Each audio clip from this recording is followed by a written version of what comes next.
has descended on Rideau Carleton Raceway. 6:45.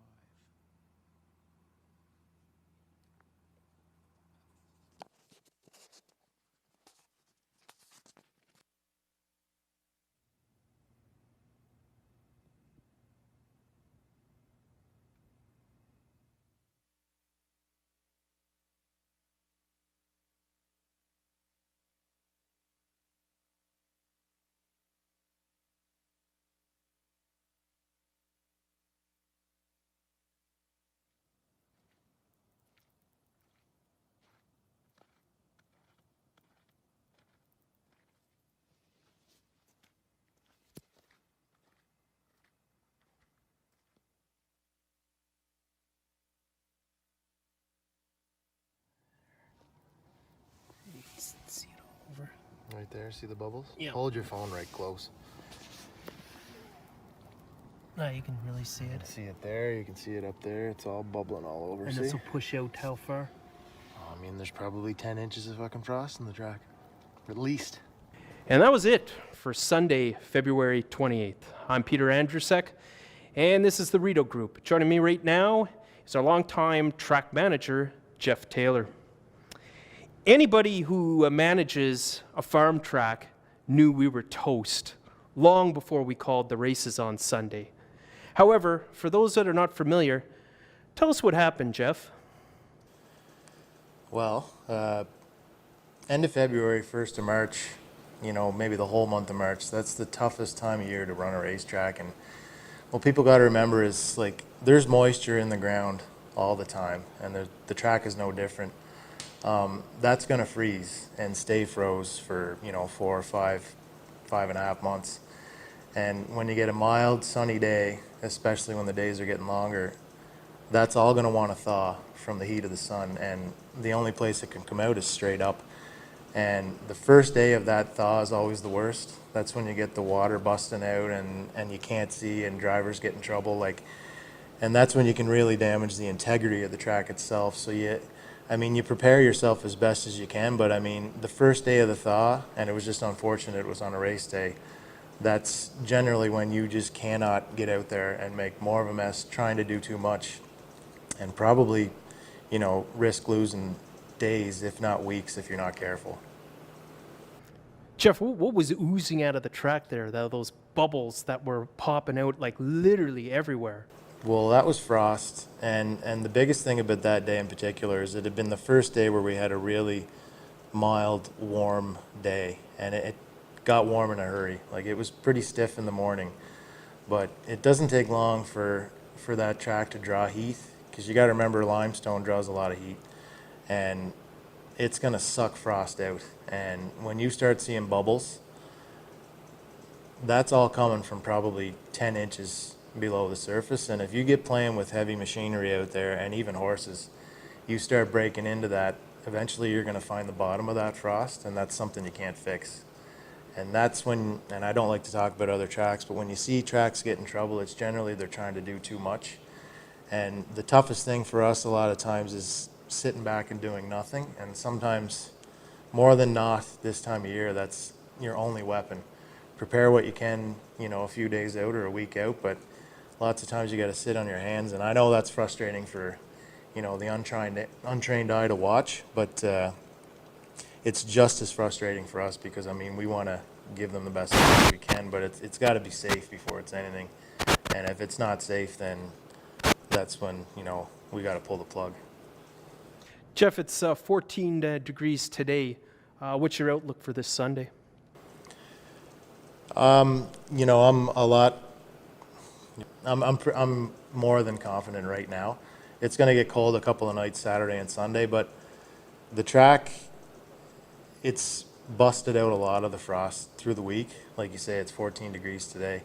It's going to tighten up a little bit the next few nights, but it's kind of gotten over the hump as far as the big thaw.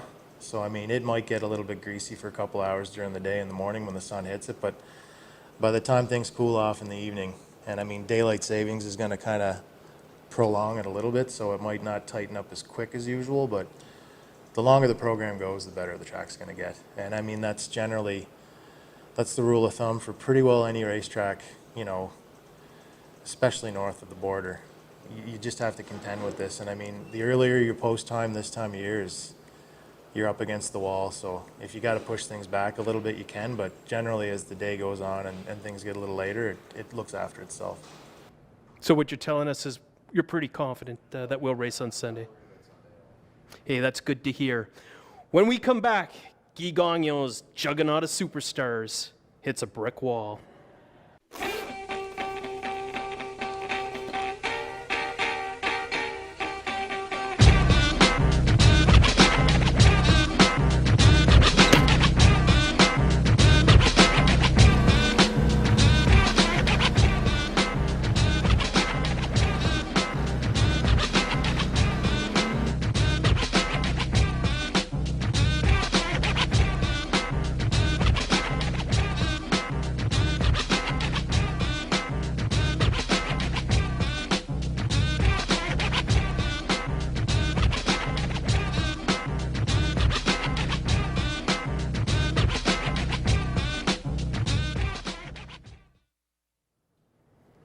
Luke and Duke hung and crushed. Matt's tuition defeated. Stelios beaten. And as for Big Pete, we'll talk about that one later.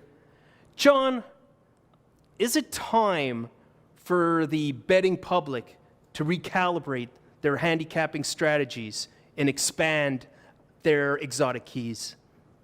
Well, certainly Guy Gagnon has been the key to everything since we've been back. It's through 3 programs. There were a lot of his favorites that went down in flames on Sunday night. Guy is still going to send out many this Sunday that are the most probable winner in the race. But if you can get one of those probable winners to go down in flames again, like they did last week, that's when you get your big prices. So you have to look at those ones of Guy's that are going to be favored that are vulnerable. For instance, Stelios is down in class off of a good second place finish. I don't consider that horse vulnerable. I consider that one a logical and deserving favorite. But I think there will be others on the card where there's an opportunity for Guy to go down at a short price. First of all, I want to take my hat off to our driving colony who came and they stepped up to the plate Sunday. They challenged Guy Gagnon. Guy Gagnon didn't have that bad of a night for a normal driver trainer. He had a pretty decent night. But boy, it wasn't the usual Guy Gagnon show. And you got to be impressed with Richard de Cat-Simard. I've known Richard for 30-odd years. And when he drove in Montreal, he looked like he was 28 years old on Sunday night. I mean, he was back to the real cat. He was on the ball. And he won 4, John, and he was impressive. Other guys stepped up. Rosso did well, and you can count on that. And if you want to look at trainer-wise, Anne-Marie Turenne had a good night. Mandy Archer had a good night. And Johnny, you had a good night too. You had 3 winners on the card. Mr. Contestant, Dillon's Bank, and the one I'm not even going to mention the name. You tell it, because I think this was my outstanding bet on Sunday to win that race. Vanilla malted, folks. I respect your handicapping, Graham. We've been doing this together for a long time, and Vanilla Malted was in the place where he should have won. He had a good post position, a good driver, his usual driver, and it looked like he could make the front, and he's tough off the front end in that class, and he delivered for you and others who backed him at just above even money. That's right, and you know, it was a good, strong night of racing. I enjoyed it because you know what? They battled. Everybody seemed to be in the battle all the time. What you say about Richard Simard, we've talked about it 2 or 3 times already this season. Richard has so much talent. He has a unique ability to make speed out of a horse, and that anybody can go out and put on a driver's uniform, boots, gloves, and a helmet and goggles, and sit behind the horse, and they all look the same. But it's that little bit extra that certain guys have, and Simard has it. And when he brings his A game is above almost everybody else, if not everybody else. Going back to when he was in Montreal, I know that he was one of the best drivers off the gate. If you needed a horse to get to the top fast and quick, he was the guy to put down. But I also have a driver's license, and if I drove a horse and I got the same fractions as Richard, 28, 57, 126, I might be tapping him at the 3/4 pole, whereas Richard is sitting like this because he's just got it. He's got the touch. And, you know, my favorite driver is Ted McDonald here of the active drivers right now.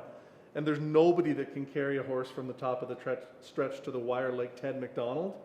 Richard Simard, he's almost on par, if not on par with Ted McDonald. I guess I'm a little bit biased because Ted won over 1,000 races for me personally, so I always have a special place and respect for Ted McDonald. But if you're watching Richard Simard, it's like watching Austin Matthews play hockey. You're looking at an elite athlete and somebody who is as good as it gets at their trade. And you had to be happy with Stefan Brasso. He bounced back. It was a slow start to the year for him, and he came back and had a good night too for you too. Every driver has a different driving style, and there's a reason why the Pearsons and I like Stefan so much, is he looks at it over the course of the entire season, not just one race at a time, and that's how we like to race our horses. So whereas Stefan could come first over at the half, he might sit into the 3/4 and look to come through in between because he wants to win that night, but he's also thinking about winning the week after and the week after that. So that's what we like about Stefan. He's very kind to a horse, and he's very smart out there. And the trainers wise too. Also, Anne-Marie Turan had a good night, 3 victories, and really showed promise in a couple of other ones. But these 3 certainly were good, strong winners. And Andy Archer was right there with a couple of horses also. So everybody really had a pretty good night. And absolutely, and another trainer that is going to make a huge impact, and you alluded to it several times already, is Victor Putty. Victor has excellent horses. He's brought a very powerful barn here.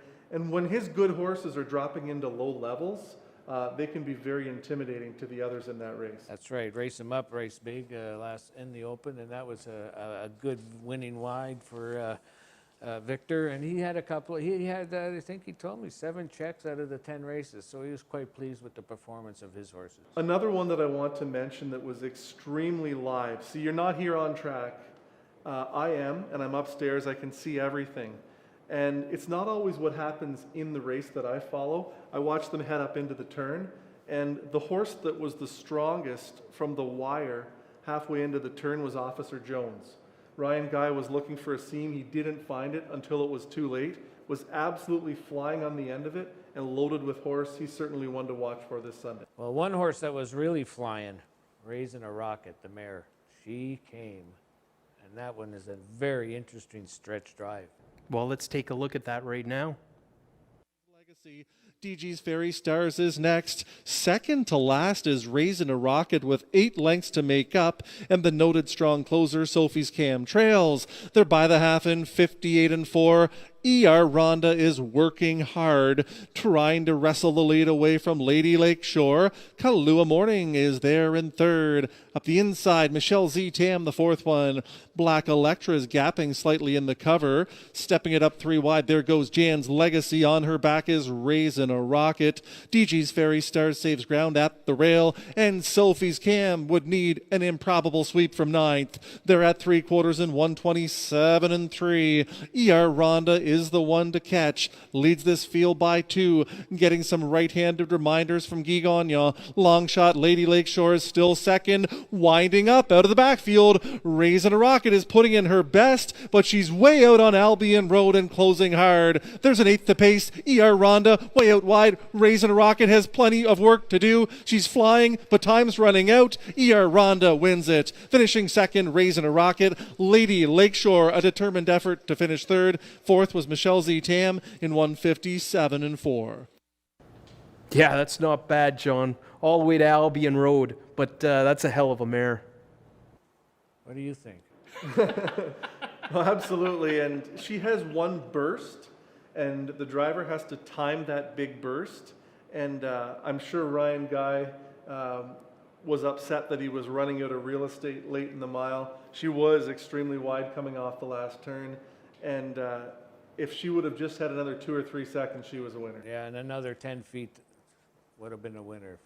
This mare was flying. Whether the rest were tired, it didn't matter. She looked mighty impressive, and I don't think the mare's class, any of them can beat her, as far as I'm concerned, right now, anyhow. One thing as a race announcer, too, when you're calling a race and you're down to 2 or 3 by the 3/4 pole, that can be a little bit boring. But when you pick up a horse that's sitting 7th or 8th on the outside and they're still in with a shot, it's a lot more fun for me, and I'm sure it's fun for the fans as well. That's for sure. When we come back, things get heated in the paddock. It's the blue and white of Guy Gagnon. Luke and Duke wins this one. I'm blue, I've been deed, I've been died, I've been deed, I've been died, I've been deed, I've been died, I've been deed, I've been died, I've been deed, I've been died, I've been deed, I've been died, I've been deed, I've been died. I'm blue, I've been deed, I've been died, I've been deed, I've been died, I've been deed, I've been died, I've been deed, I've been died, I've been deed, I've been died, I've been deed, I've been died, I've been deed, I've been died. What does this man have to do other than walk on water?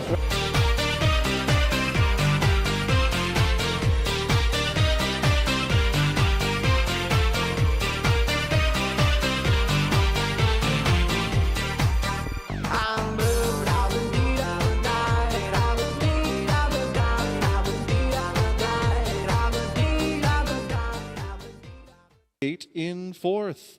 Then the 5th one is Levi's Day. It's about 3 back to Shine a Light, another 3, Larry is Deb's Rock. The Roadies is next away. Best of Best Hanover is trailing the field. The quarter is up in 27 seconds flat. Huge opener here. St. Lad's Captain is looking for the lead and paying dearly for the privilege. Western Phil is battling back on the inside. Big Pete Style is up on the outside in 3rd. He's been out all the way. Stonebridge Beach following the live flow. Also joining the outer flow comes Levi's Day. Pacing up the inside is Shine a Light. Also inside goes the Roadies. Then it's about 5 more lengths back to Larry is Deb's Rock. And Best of Best Hanover. The half was contested in 56-2. Towards 3/4 they go. Now here comes Big Pete Style to take over the lead. From second on the inside, Western Phil. Undercover third, Stonebridge Beach is live. Shine a Light at big odds is skimming the cones from 4th. Levi's Day 5th on the outside. 3/4 in 125. Can you believe it? Big Pete Style still has cleared the lead. Stonebridge Beach is up second on the outside. Shine a Light is in with a shot from 3rd with an 1/8 of a mile to go. Big Pete Style trying to get it home. Stonebridge Beach is pacing up a storm on the outside. Stonebridge Beach is getting the better of Big Pete Style. Stonebridge Beach, Big Pete Style is fighting back. It's Big Pete Style and Stonebridge Beach. Looked like Stonebridge Beach just got it in the end over Big Pete Style. Shine a Light 3rd in 155. Well, tempers started to flare in the paddock after race 11. And it wasn't just in the paddock as well, as the betting public were not too pleased that Big Pete Style was placed 7. It was a 1-9 shot. John, tell me what happened. Well, first of all, Peter, before we get into what specifically happened in that race, I just want to mention one thing about my role as an announcer. I've been doing this a long time, and I simply repeat to the public what the judges tell me to say. So at no time when I'm calling the result of an objection or an inquiry am I injecting any of my own thoughts whatsoever. My job is to simply repeat and pass along the information to the betting public and those who participated in the race as to what the judge's ruling is. And even in this specific example that you're referring to, the ruling is already out, so I'm comfortable talking about it now, but I would never, as a track announcer, want my input given into a ruling. So in this specific instance, it was clear on the monitors. It was obviously clear to the judges. I don't expect an appeal. I'm sure when Guy looked at the tape, he probably went, I didn't realize it was that bad. But if you look at the TV, it was that bad. You had Tyler Jones on the inside just before the 3/4 pole. Big Pete Style had been out all the way.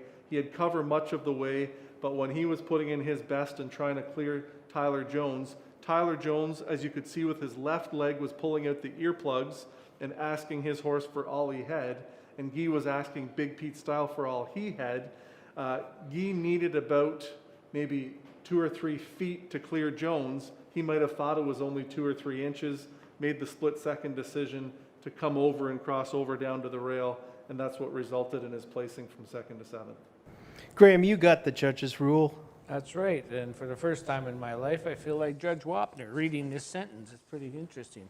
Race 11, number 5, Big Pete Style finished second, placed 7th for causing interference to number 2, Western Phil, going into the last turn. Number 5 was not clear of the front legs of number 2 and drops down going into the turn and clips the leg of number 2. Driver Guy Gagnon will serve a 3-day driving suspension on March 20th through 22nd, ruling number 1167736. And I heard that that was coming with a suspension as well. Yeah, that's it. He's suspended. I just said that. Oh, did you? Yeah. Oh. I mean, it's okay. I'll repeat my finish twice. He's being suspended March 20th through 22nd, which is Saturday, Sunday, and Monday. Let me ask you, gentlemen, in your opinion, does Tyler bear any responsibility for this? Was he overly aggressive? Well, they were going at it pretty heavy. Whether there's, you be the judge. I mean, the betting public certainly want to know what happened there because you know what, everybody was playing Guy Gagnon as the key to everything, and you know that's what they want to know. What happened out there? And we gave them the best explanation, as John did, and I think it was enough to quiet the natives out there that made wagers and put their tickets on the floor. That's it. So simple.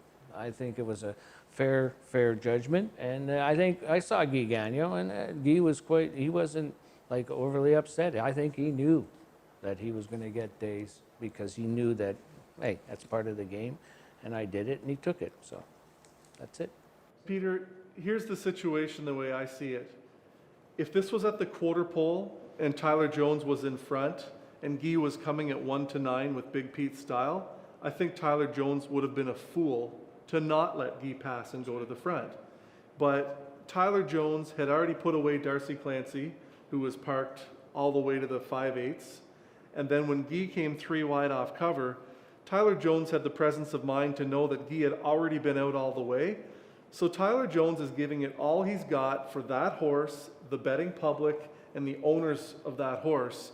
And you could see he was driving and he thought he could beat Big Pete Style. And in his mind, if I can't beat Big Pete Style, I want to be second. If I can't be second, I want to be third. So he's not going to let a horse go that late in the mile. He's going to keep fighting on as long as he could. And that's exactly why he pulled the plugs out there, because Jones saved that tool as long as he could, but he figured now is the time. Maybe Big Pete isn't as strong as he normally is. I'm going to come back on and try and win this race. Moving on to another topic. Graham, did you lend some of your Monopoly money to Guy Gagnon? Yeah, well, it doesn't matter. I'm still convinced I would never have claimed that horse. However, Guy Gagnon, yes, he's on a roll, and he thinks he's unbeatable. And you know what? That's the attitude of a top driver that wins as much as Guy does. He thinks he's indestructible. He'll claim everything, and he's going to improve on it. Well, you know what? Good luck to him, as far as I'm concerned. I think he might, but whatever happens, happens. But I would never claim that horse off the lines that he's shown, okay? And only Guy, who has all the confidence in the world and has claimed him. Let's see what he does this weekend. Well, everybody in the paddock was talking about it on Monday morning. John, is he, like Graham's saying, is he making a statement here? Does this make sense? Peter, just from where we sit, you can't help but observe the animosity between the McDonald stable and the Gagnon barn, as well the Anne-Marie Turenne stable and the Gagnon barn. But as far as I'm concerned, that's healthy competition, and that's what makes our sport as great as it is. There's always a storyline heading into a hockey game or a football game, so what's wrong with a little confrontation and controversy out here? And with that, we'll be following that and many other storylines, John. Live racing will return Sunday, 6:30.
Good evening, ladies and gentlemen. Welcome to Rideau Carleton Raceway for our Sunday evening program of racing. We have 15 in store for you tonight. Big, bulky fields could produce some large payoffs. Be sure to stay tuned the entire evening for some fabulous racing from the nation's capital. We have a fast racetrack, clear skies, -6 Celsius, 21 Fahrenheit. The wind is out of the northwest at 38, gusting to 54 kilometers per hour. That's 24, gusting to 34 miles per hour. With the wind chill, we're talking -13 Celsius or 9 Fahrenheit. Very few changes to report on the program. Let's take a look at them now. Nothing in the first race.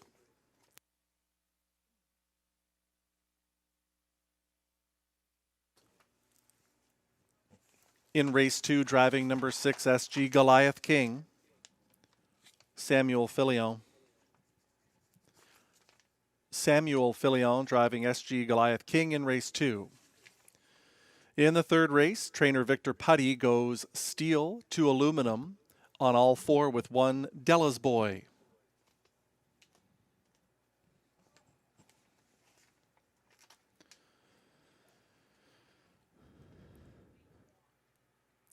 In the fourth race, number 2, Singhampton Kenny, trainer Manon Lamonth goes from blind bridle to blinkers.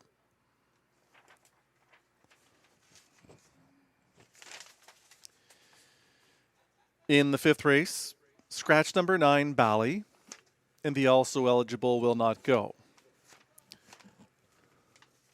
No changes in races 6 through 10.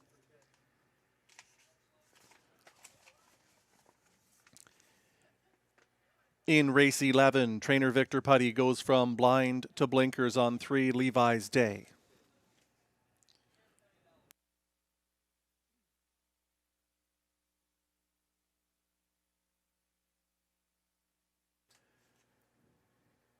In the 12th race, the owners of number 9, Carwin S'more, Écurie Guy Gagnon Incorporated, and Frederick Gagnon.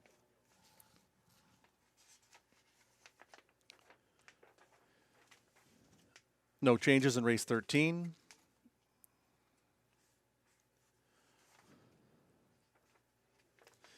No changes in races 14 or 15. Post time for race 1, 6:30. That's 17 minutes from now.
Pack net of 50.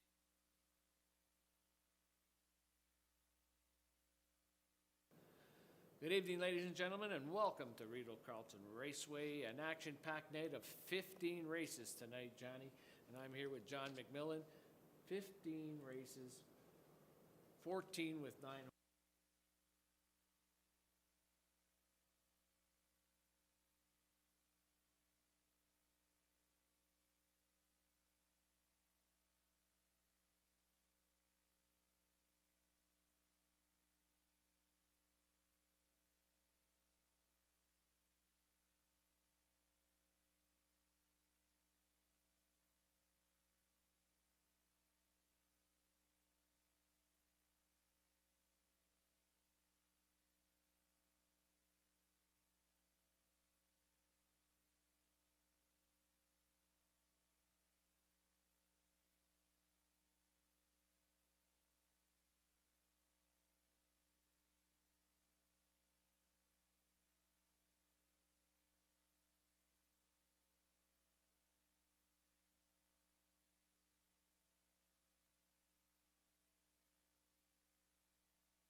Good evening, ladies and gentlemen, and welcome to Rideau Carleton Raceway, an action-packed night of 15 races tonight, Johnny.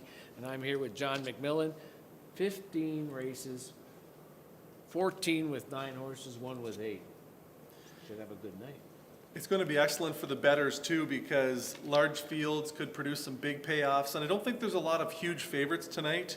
Perhaps Stelios, perhaps Avatar J, but I think you're going to see a lot of triactors over $1,000 and supers. Who knows? That's great. That's great. Also, still a lot of talk about the suspension of Guy Gagnon with Big Pete Style. Tell me, son, have you ever had a driving suspension? I've been suspended twice, both for similar instances of what we saw here. Once I was driving at Woodbine, I was driving a maiden. I needed about 2 or 3 inches to clear Paul McDonnell, and I rolled the dice and took a chance, caught his front legs. I felt badly after. I knew I did it, got placed back. And another time, I was driving a favorite here. It was a really nice maiden, actually, a horse called Swopportunity. And I was on top in the first turn. Melanie Plourde was driving a horse for a friend of mine, Ken Backer. I looked over and I'm like, I can't park Ken Backer's horse. Let Melanie Plourde go. I should have come right back to the front, but I didn't. Sat in the 2-hole, and I got locked in. I tried to push my way out on the last turn, and I hooked Guy Gagnon's wheel. It was 100% my fault, and I felt terrible after because it was Gilbert Mercier's race bike, and I did a bit of damage to it, and Gilbert's a great guy, so I felt badly, and I still feel badly, and that was 10 or 12 years ago. But I was smart enough to make a driver change. I put Gord Brown down on Swopportunity after that, and he won 7 in a row. Hey, not a bad move at all. Okay, before we look at the top classes tonight, you have one in the, well, don't have one, but you want to talk about it, and that's Keystone Prestige, was a horse that was claimed from you. He's in race 4. Tell us a little bit about him. Keystone Prestige is a funny horse. You can never really count on him, but I think you're going to get a decent price on him. And I looked at this field, and I think he's very capable of winning this race. And I think you're going to get more than the morning line on him. This horse comes from a good barn. Jonathan Lachance has had 18 drives this year and hasn't hit the top 2. That isn't going to continue. He's a better driver than that. He just hasn't been in the right spots with certain horses. I think Keystone Prestige is one you might want to put a circle around for part of that triactor ticket. Another race, race number 12 is going to be interesting. Carwin Snore claimed by Guy Gagnon. Opening line 6-5. I can't believe the odds on this horse. Carwin Snore, everybody loves horses that debut for Gagnon. The 9-hole is a tricky spot because you're the victim of what happens up in front of you. But if anybody can negotiate a trip, it's certainly Gagnon. I'm going to look at number 4, Mick Jagger's on the move in there. I'm convinced this horse has hit rock bottom. This is a level where I think that he is going to excel, and I think you're going to see Gary McDonald have this one on his toes tonight, and I think Mick Jagger's on the move is going to give them all they can handle there. Good.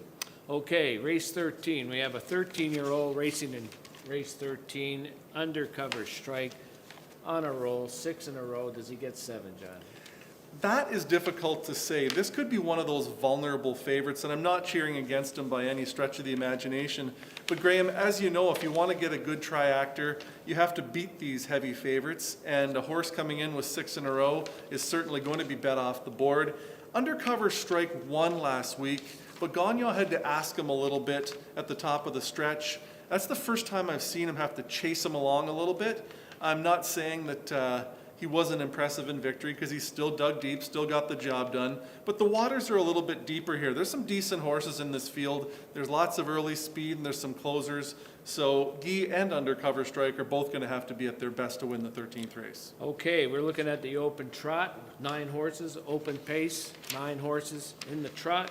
Your horse has graduated into that class. It's going to be a little tougher after a winning effort last week. Moving way out, I certainly didn't expect that victory. Stéphane Brassot just worked his magic and found a trip and shot up the inside to win, and I was as surprised as anybody. When I was looking through my binoculars, I had to check twice to make sure it was my horse because I really thought he was in tough there, but we got lucky. That is a tough field again.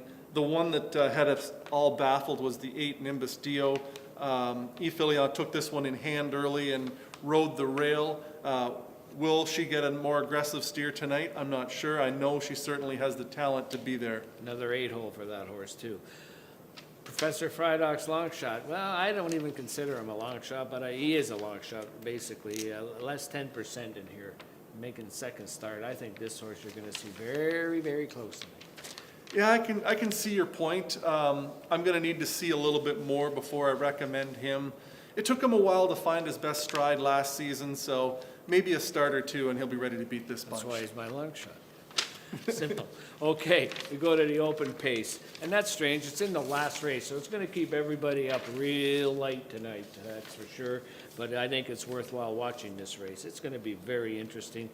I went with one, Officer Jones. I don't know. I think maybe it's a trip horse. After talking to Victor Putty, he's the perfect trip, but I still think he didn't look too bad last week. Officer Jones was absolutely loaded with pace coming for the wire. Ryan Guy was twisting and turning, looking for a seam, didn't find it until it was too late. After the wire, Officer Jones, he flew by all of his rivals, and he didn't even race.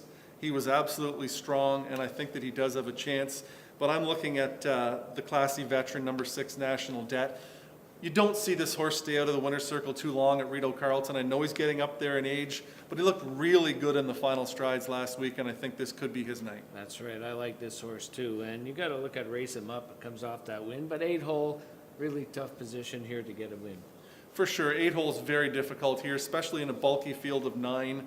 And I think you're onto something with Officer Jones. He might offer a price.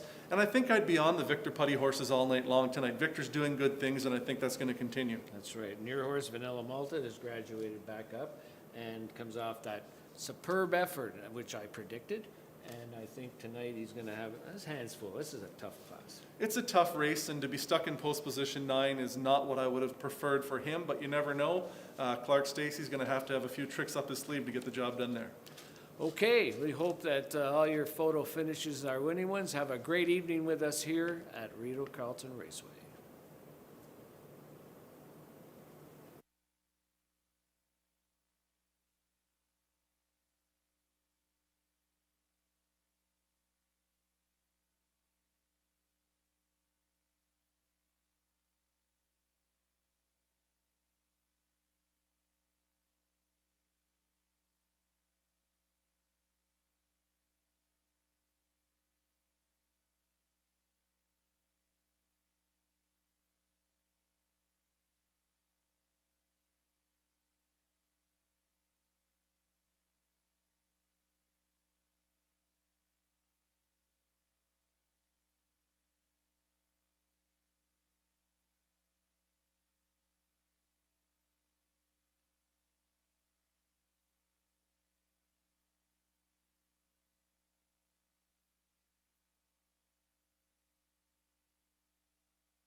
Horses coming out onto the track shortly for race 1. There's Win Play Show Exactor, Triactor, Superfecta, Pick 3, and Daily Double wagering opportunity here.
Pacers and drivers coming out onto the track for the first.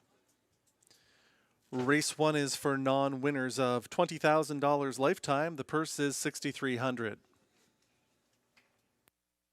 Race 1 is the first half of the daily double as well. It starts the first pick 3.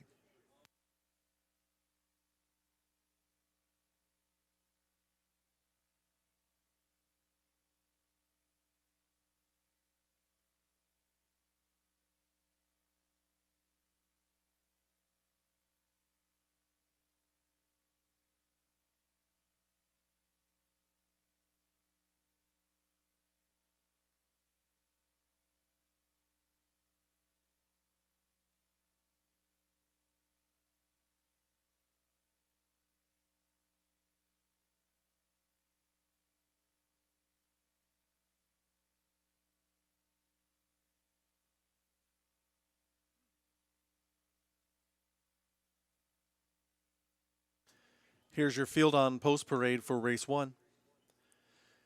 Star Dog is number 1, Kevin Ben the owner, Ryan Guy drives.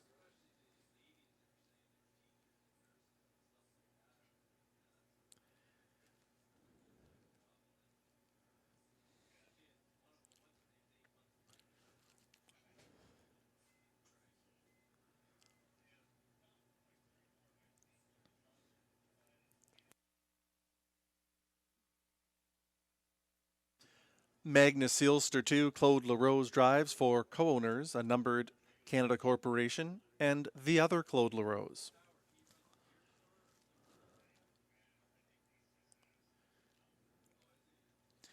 It's Paul Smythe's Michelle Z Tam 3 with Robbie Robinson.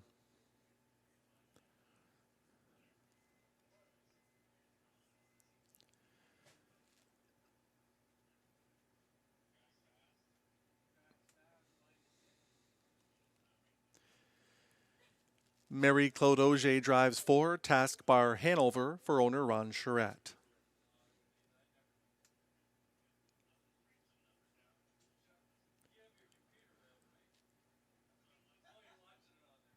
Dr. John Bradbury, the owner, Guy Gagnon driving 5, Wild River Coyote.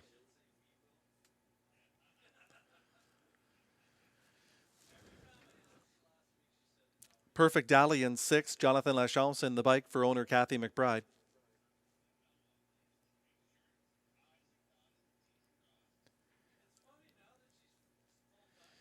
Michel Allard is the owner, Samuel Filion driving 7, She Makes Me Feel Unreal.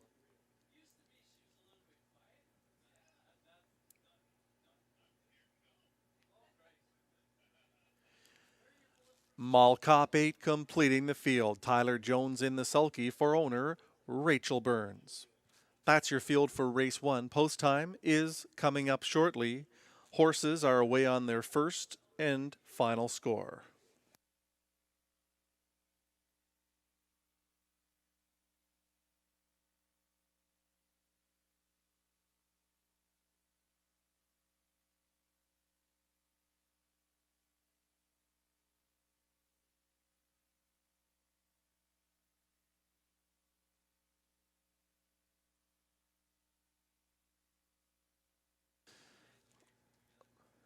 There's a look at your co-favorite, number 5, Wild River Coyote. Guy Gagnon sent this one from post position 7 in search of the lead on March the 7th. Didn't make the front, got caught 3 wide early, but still was a decent 4th. Not as much early speed inside of him tonight. He should be able to make the lead from post position 5. Number 1, Stardog, takes lots of attention on the tote board. He was caught far back in the early stages last time out and subsequently had no chance. The start before, he was given a ground-saving trip by Ryan Guy, and he was the strongest in the stretch last quarter, 29-2, up to win in 157-1. Stardog should be in for a good trip off the rail here.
The starting gate is in position.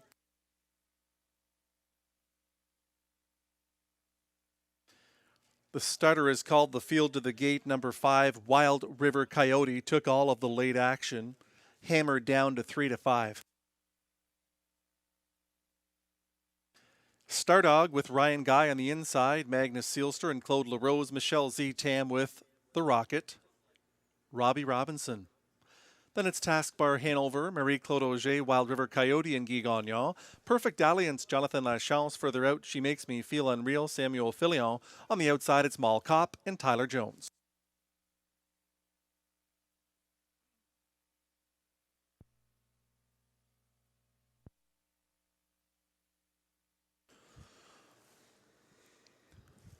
The race 1 field is into the backstretch and picking up speed.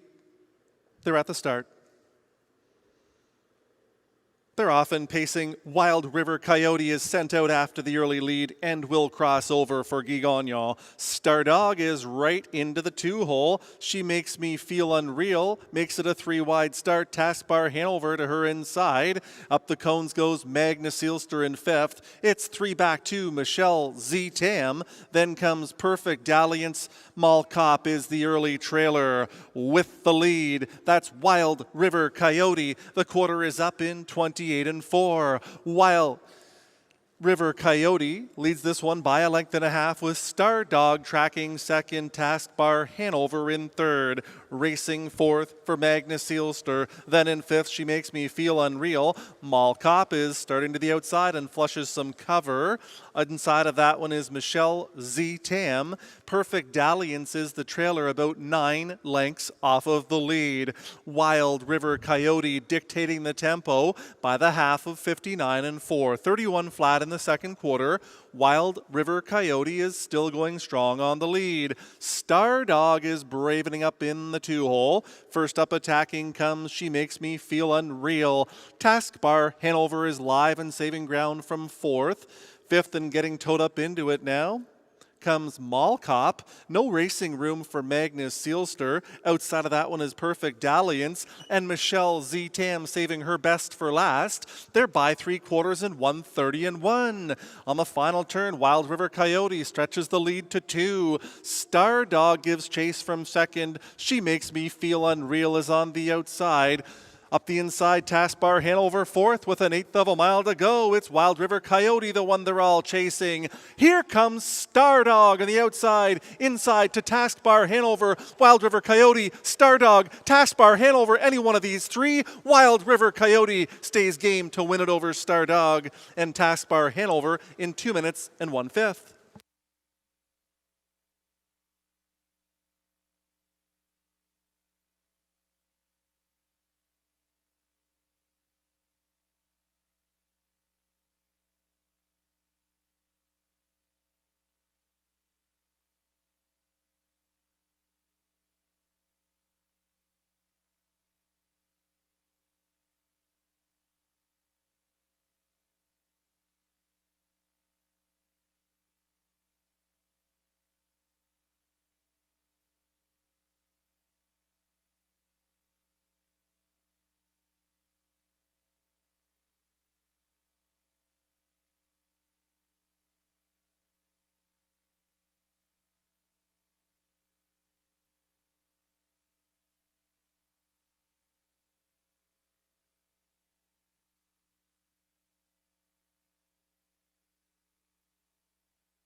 5 Wild River Coyote, the winner. 1 Star Dog second. 4 Taskbar Hanover third. 7 She Makes Me Feel Unreal finished 4th.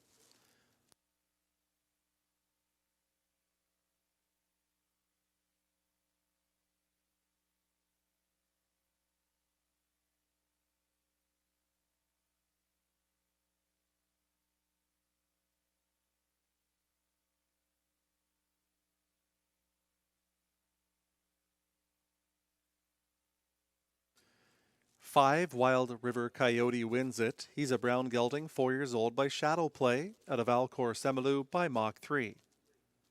Owned by Dr. John Bradbury. Trained and driven to victory by Guy Gagnon. Canada's leading groom by percentage, Seth McLeod, with Wild River Coyote in 2 minutes and 1. 28-4, 59-4, 130-1. The mile, 2 minutes and 1/5.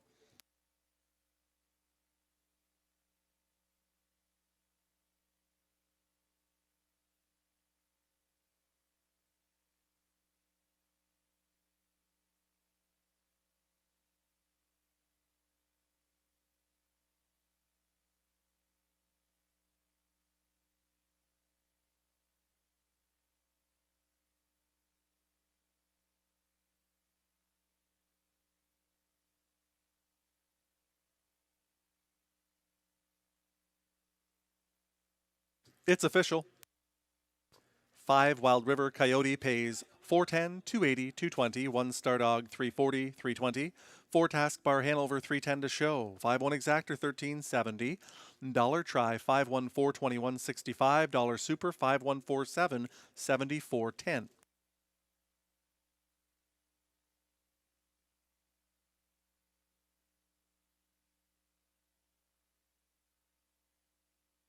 In the upcoming second race, Samuel Filion driving number 6 SG Goliath King.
Stardog was second, Magnus Seelster fifth, Michelle Z. Tam seventh, Taskbar Hanover third, Wild River Coyote the winner. Perfect Dalliance was eighth, She Makes Me Feel Unreal fourth, Mall Cop sixth. From the top, 257 31846.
Here's your field on post parade for race 2. It's for non-winners of 1,200 last 3, 20,000 lifetime. The purse is 5,500. Samuel Filion driving 6 SG Goliath King.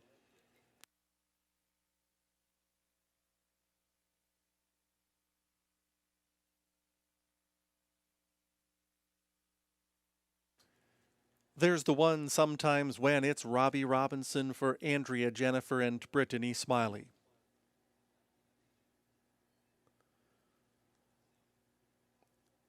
Two is Golden Dynamite, Stéphane Brassot for a numbered Ontario Corporation and John McMillan.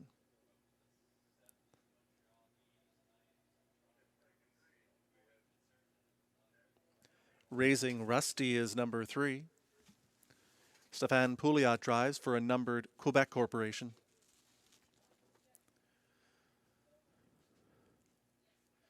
PC Heisenberg for Clark Stacey for Jamie and Sonia Johnston.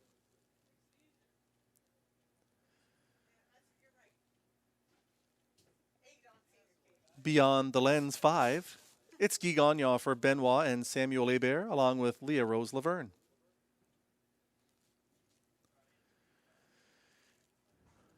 Samuel Filion is the driver.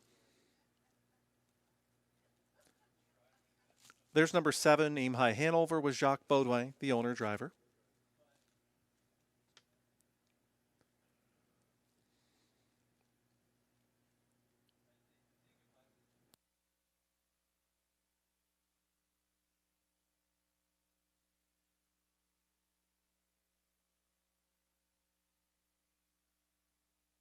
There's the 8 goaltender, Marie-Claude Auger, for owner Francois Morin.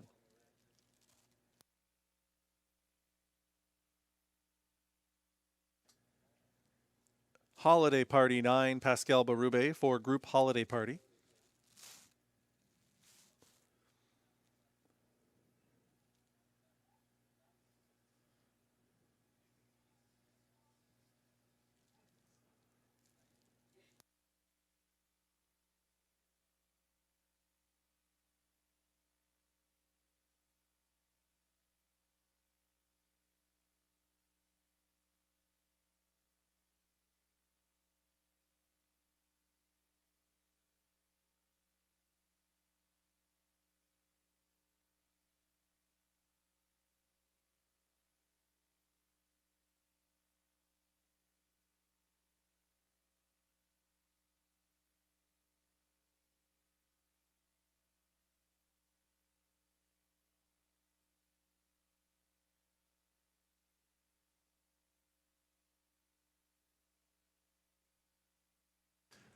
There's SG Goliath King 6 completing the field, Samuel Filion driving for Francois Morin.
The starting gate moves into position.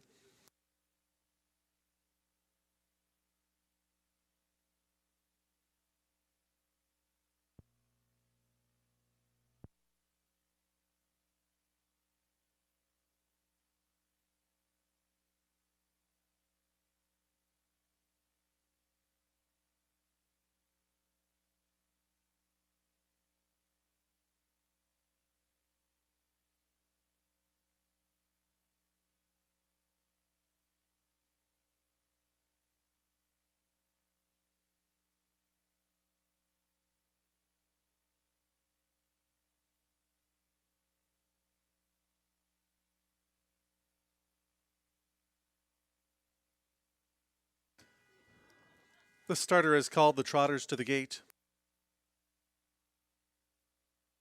It'll be Sometimes When and Robbie Robinson, Golden Dynamite, Stefan Brassot, Raising Rusty and Stefan Pouliot, PC Heisenberg, Clark Stacey. Beyond the Lens, your 2-to-1 choice with Guy Gagnon, SG Goliath King, Samuel Filion. Further out, Aim High Hanover and Jacques Baudouin. Widest to Goaltender, Marie-Claude Auger. Holiday Party is in the second tier with Pascal Berube.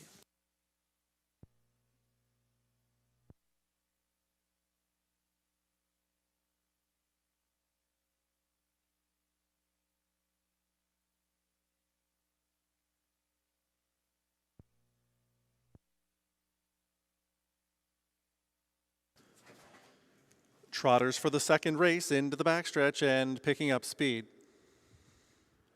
They're at the start.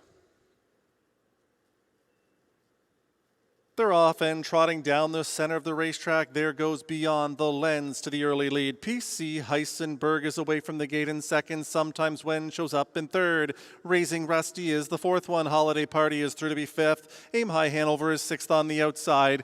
Golden Dynamite is seventh away from the starting gate. Racing at it from eighth early on the turn.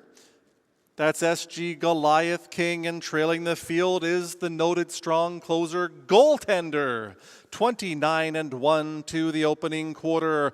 On the lead for Gagnon, that's Beyond the Lens. Tracking second, PC Heisenberg. It's about 3 lengths back to Sometimes When, who's tightening up from fourth. On the outside, fifth, Aim High Hanover. Raising Rusty is the sixth one. Holiday Parties, they're up the inside, saving ground. Golden Dynamite outside of him. And the back two markers are Goaltender and trailing the field, SG Goliath King, who's on a break. They're by the half in 59-1. To the backstretch they go. Beyond the Lens is front striding. Long shot, Aim High Hanover is up to second on the outside. Sent up 3 wide. There goes Raising Rusty. PC Heisenberg is saving the ground. Sometimes When closer on the outside for Golden Dynamite, about 5 off of the front. Goaltender is on his back. Holiday Party is next, and SG Goliath King. They're by 3/4 of 129, and they're on the final turn. Opening up to 3, that's Raising Rusty. Beyond the Lens had no answer. On the outside is PC Heisenberg. Rolling well and wide is Goaltender off the final turn with an 1/8 to go. Raising Rusty is all alone and cruising for the payoff. Goaltender has too much ground to close. This one's all Raising Rusty to win it by 5 or more in the end. Finishing second, Goaltender, PC Heisenberg, and Golden Dynamite in 159-3.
Three, Raising Rusty the winner. 8, Goaltender second. 4, PC Heisenberg third. 2, Golden Dynamite fourth.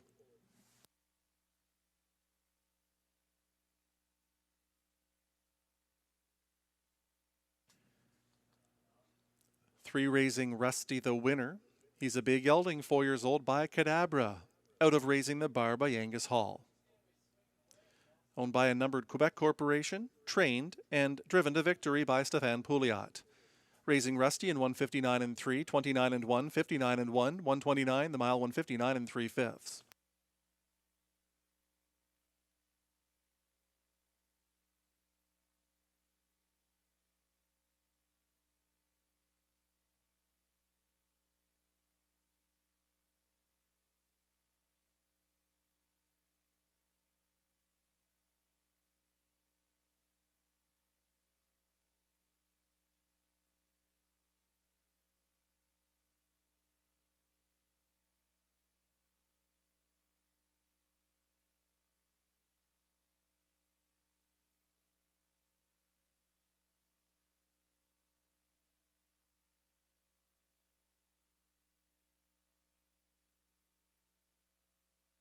It's official. 3 Raising Rusty pays 930, 370, 260. 8 Goaltender 220, 210. 4 PC Heisenberg 440 to show. 3 8 Exactor 2330. Dollar try of 384. 6070. Dollar Super 3842. 340, 350.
Here's the race 2 finish order. Sometimes When was 5th, Golden Dynamite 4th, Raising Rusty the winner, PC Heisenberg 3rd, Beyond the Lens 7th, SG Goliath King 9th, Aim High Hanover was 8th, Goaltender 2nd, Holiday Party 6th. From the top down, 541, 379, 826.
Field for the third race coming out onto the track. The third is for non-winners of 10,000 lifetime. The purse is 5,800. Win, play, show, exactor, triactor, superfecta, and pick 4 wagering here in the third.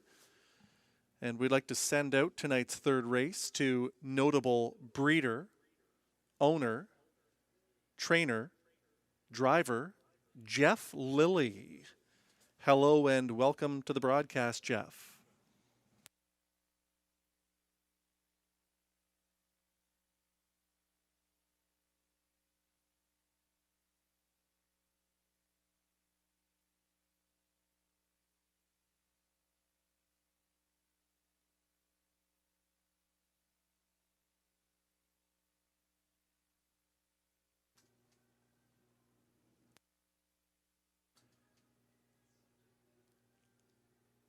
Let's meet your field of pacers. Number 1 is Della's Boy, Ryan Guy driving for Limco Incorporated.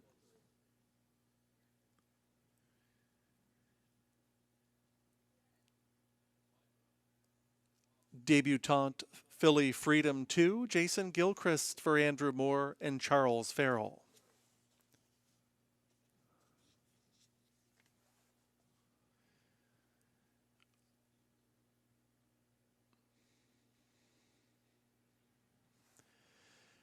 Mr. Courage is number 3 with Emile Toth for Michel Lavoie and Gary Steele.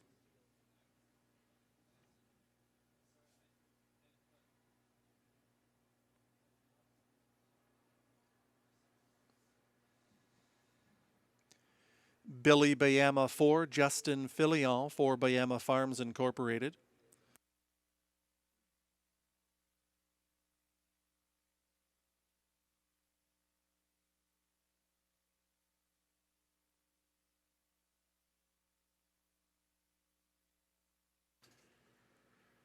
Winsong Quincy is number 5, Guy Gagnon for Jamie Copley.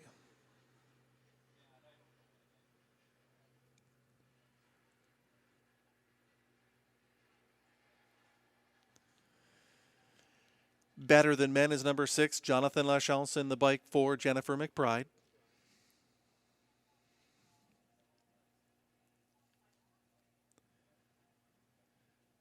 It's Randy Scott's Malvolio 7 with Darcy Clancy.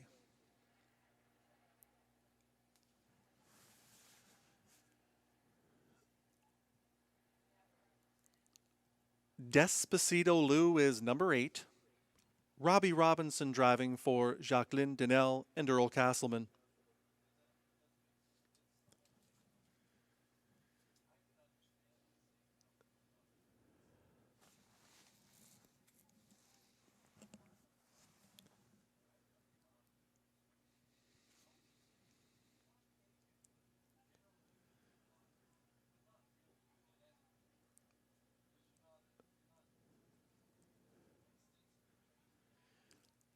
Sagali 9 completes the field. Marie-Claude Auger driving for owner Pierre Pidalou.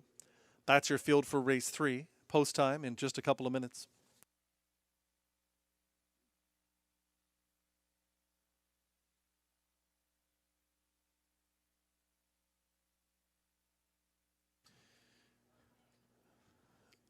Fans are all over the 5 Winsong Quincy, debuting for Mandy Archer with Rideau Carleton's leading driver Guy Gagnon. And there he is on your monitors. Winsong Quincy was a winner last summer as a 3-year-old in 155 and 4 at Georgian Downs. Qualified a couple of times at Mohawk. And then raced at Mohawk, sort of an uneventful effort, sitting far back in the field from a tough post position. Meets up with a softer group in here. He's being hammered down to 1 to 5. If you are in search of value, one that caught the eye on Post Parade was number 4, Billy Bayama. This one comes from the Yves Filion stable. Justin Filion has only had 1 drive heading into this race this season. It was a winning effort.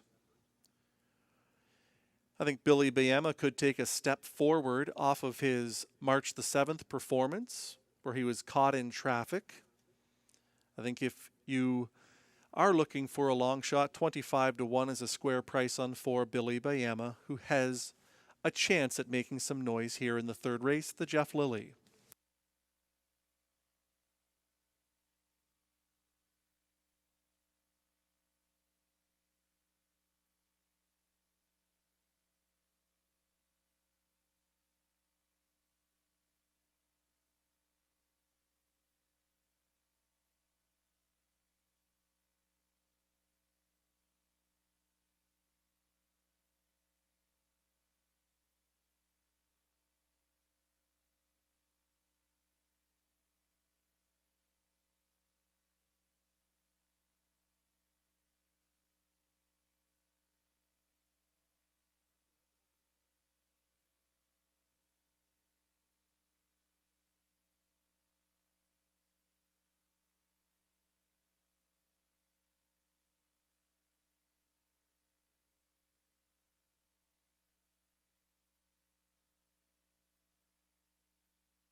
It'll be Della's Boy and Ryan Guy. Philly Freedom with Jason Gilchrist, Mr. Courage, and Emil Toth. Billy Bayama with Justin Filion. Winsong Quincy gets Guy Gagnon. Then it's Better Than Men, Jonathan Lachance, Malvolio, and Darcy Clancy. Despacito Lou on the outside with that dreaded 8-hole. Robbie Robinson in the bike. In the second tier, it's Sigali and Mary-Claude Auger.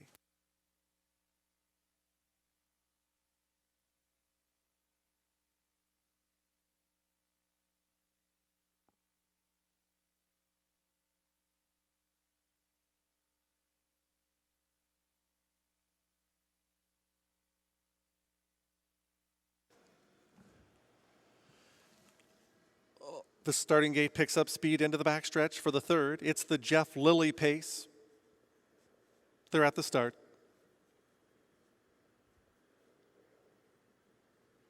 They're often pacing. There goes Billy Bayama looking for the early lead. Winsong, Quincy, and Gagnon now looking to clear and doing so. Even wider is Malvolio, third on the outside. Philly Freedom has come away from the gate in fourth. Della's Boy is the fifth one. Caught on the outside early is Mr. Courage. No spot at the rail ahead of Sigali. Then it's 2 more lengths back to Despacito Lou. Better Than Men is the early trailer.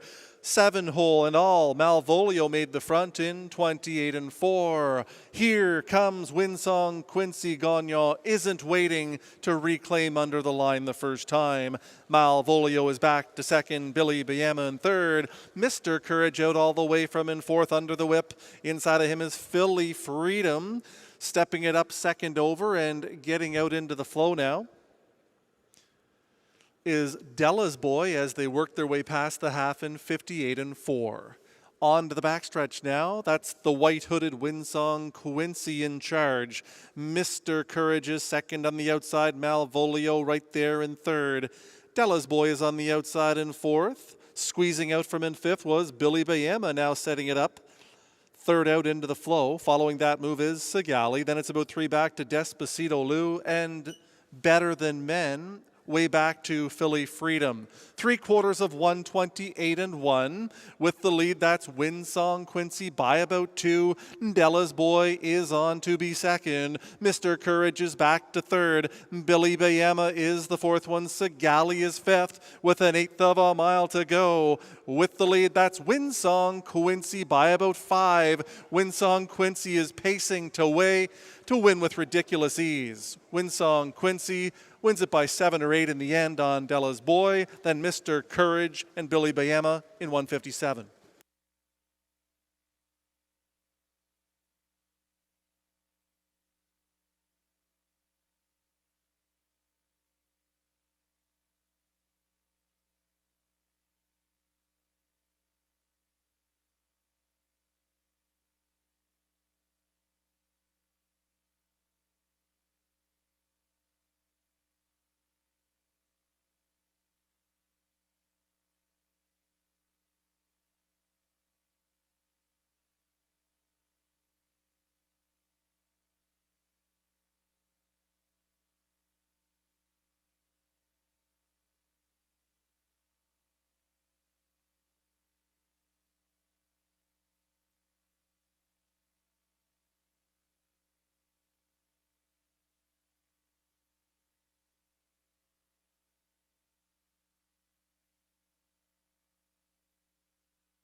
Five Winsong Quincy wins, 1 Della's Boy second, 3 Mr. Courage finished third, 4 Billy Bayama fourth.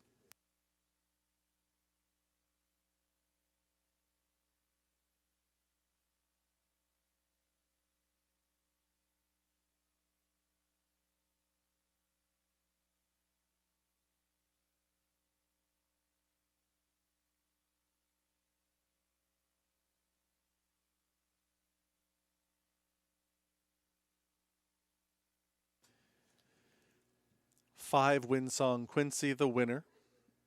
A bay horse 4 years old by Sports Writer. Out of Dana Dearest by Jeremy's Jet. Jamie Copley, the winning owner. Mandy Archer, the winning trainer. Driving double tonight for Guy Gagnon.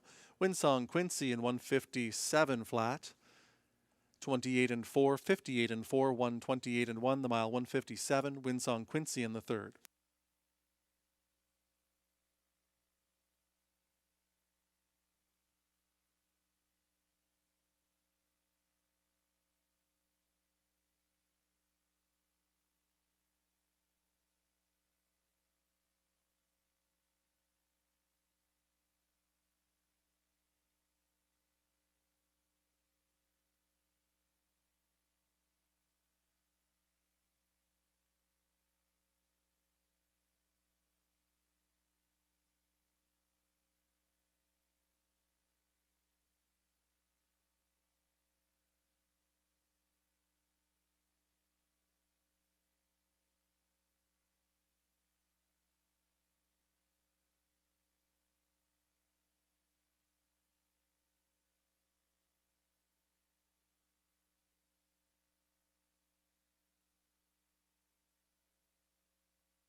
Five Winsong Quincy returns 210, 210, 210. One Della's Boy 360, 280. Three Mr. Courage 770 to show.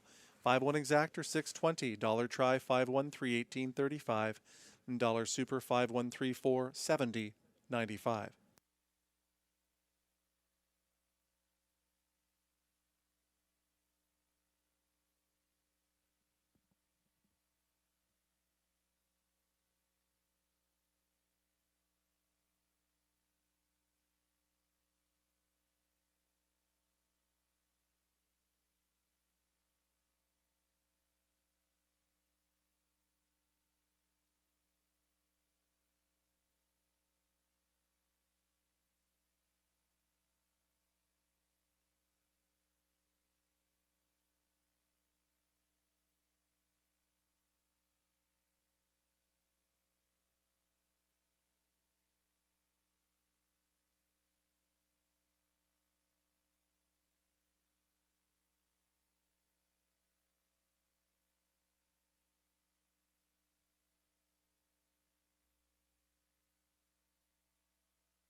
Here's the race 3 finish order. Della's Boy second, Philly Freedom was ninth, Mr. Courage third, Billy Bayama fourth, Winsong Quincy the winner, Better Than Men was eighth, Malvolio sixth, Despacito Lou seventh, Sigali was fifth.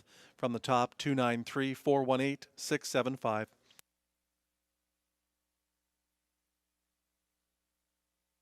In the upcoming fourth race, there are 8 claims. 8 claims on number 9, Senior K.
$7,000 claimers coming out onto the track for the fourth. The purse is $4,800. There's Win Play Show, Exactor, Triactor, and Superfecta Wagering.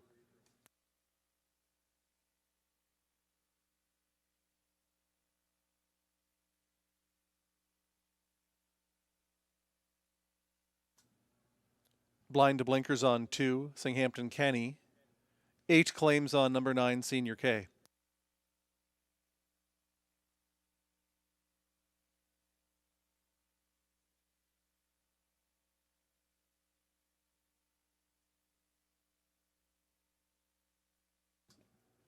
There's number 1, No Panic, Darcy Clancy driving for owner Randy Scott.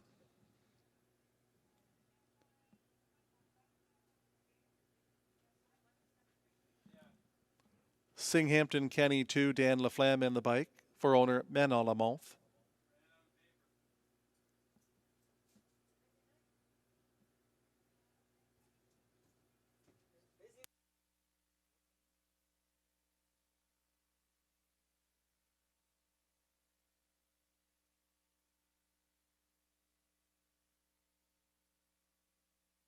There's the 4 playing for keeps with Pascal Berube for Suzanne McDonald and Scarlett Sullivan.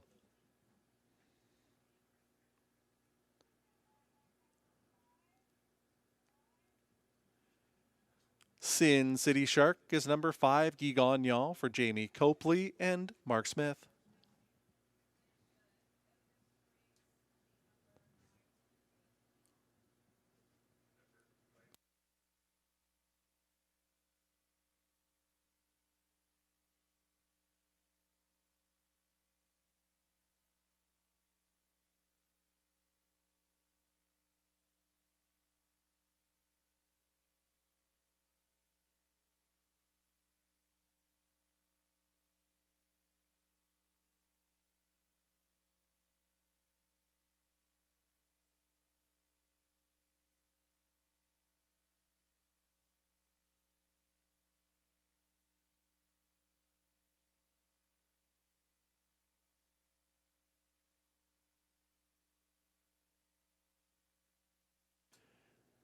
Alain Martin, the owner. Samuel Filion driving 6, Cliff Drummond.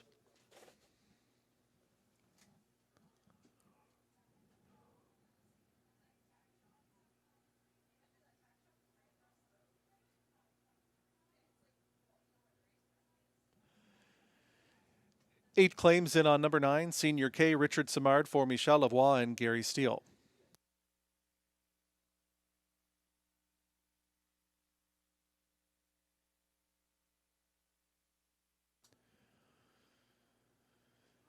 There's the 8, American Paradise with Robbie Robinson for Michel LeBlanc.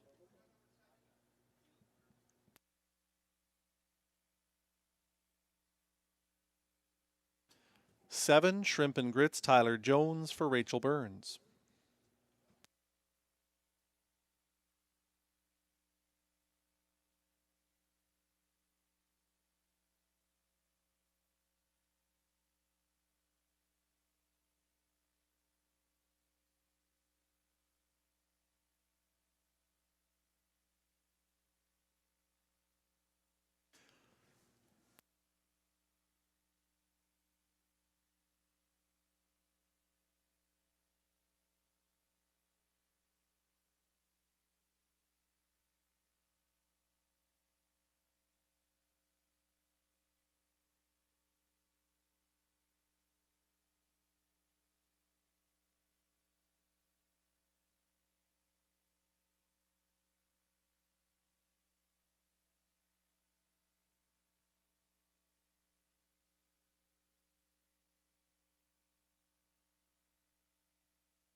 The starting gate is in position 1 to 5 on the class dropping Sin City Shark. Guy Gagnon looking for his third winner on the card.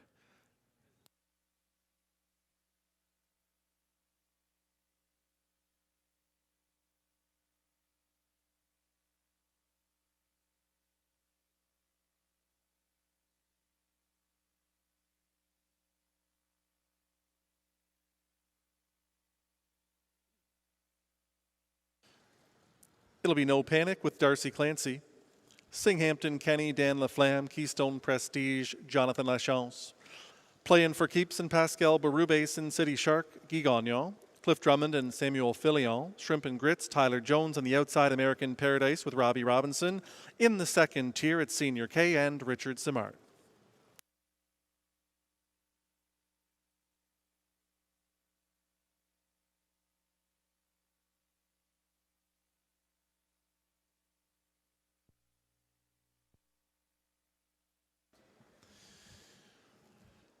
$7,000 claimers into the backstretch in race 4.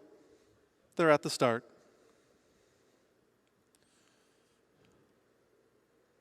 They're off and pacing. There goes Sin City Shark right out to the lead. No Panic is along the inside. Up and driving comes Cliff Drummond. Third on the outside, showing up Keystone Prestige. Saying Hampton Kenny is fifth away. It's two back to Senior K. Next comes Playin' for Keeps. It's 3 or 4 more lengths back to Shrimp and Grits. American Paradise is the early trailer. They're off the turn to that opening quarter in 28-3. Up to reclaim the lead. Here comes Sin City Shark. Second on the outside, Keystone Prestige. Right there, a tight third to Cliff Drummond. Then in fourth, No Panic. Fifth and on the outside is Senior K. Singhampton Kenny stayed in from sixth. Seventh and gone to the outside is Playin' for Keeps. Shrimp and Grits has one beaten, and that is American Paradise. They pass the half in 58 seconds. To the backstretch they go. Leading this one now is Keystone Prestige, who cleared the lead in between calls. From second, it's Sin City Shark. Senior K is third, and on the outside, Playing for Keeps is sent up 3 wide on the outside momentarily, and now thinks better of it. Cliff Drummond stays to the inside. Shrimp and Grits out of the backfield. No Panic got the shuffle. They're by 3/4 in 128-3. It's Keystone Prestige leading it. Senior K is second on the outside. Sin City Shark in third. Playing for Keeps is there in fourth as they turn at the top of the lane. It's Keystone Prestige's race to win or lose from here. Watching for Sin City Shark up the inside. Outside to Senior K. It's Keystone Prestige and Senior K to decide it. Keystone Prestige, Senior K. Keystone Prestige holds on to win it. Senior K was second, finishing third. Sin City Shark in 159-2.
Three, Keystone Prestige wins it. 9, Senior K second. 5, Sin City Shark third. 4, Playing for Keeps was fourth.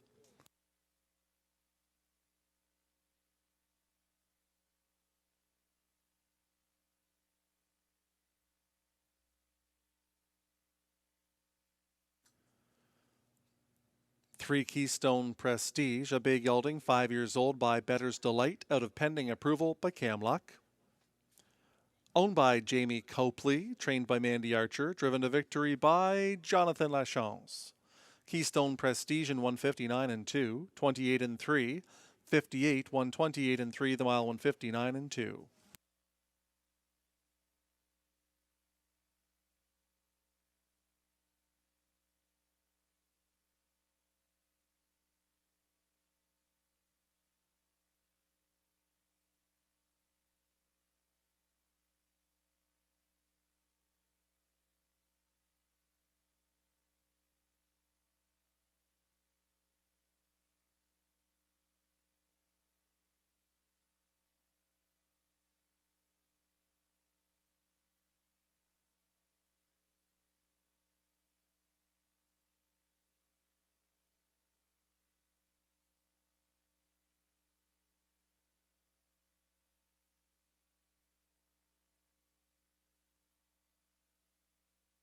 It's official. 3, Keystone Prestige pays $50, $90, $650, $250. 9 Senior K 260 235 Sin City Shark 210 to show. 3-9 Exactor 64.50, Dollar Try 395 145.70, Dollar Super 3954 867 even.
No Panic finished 9th, Singhampton Kenny 5th, Keystone Prestige the winner.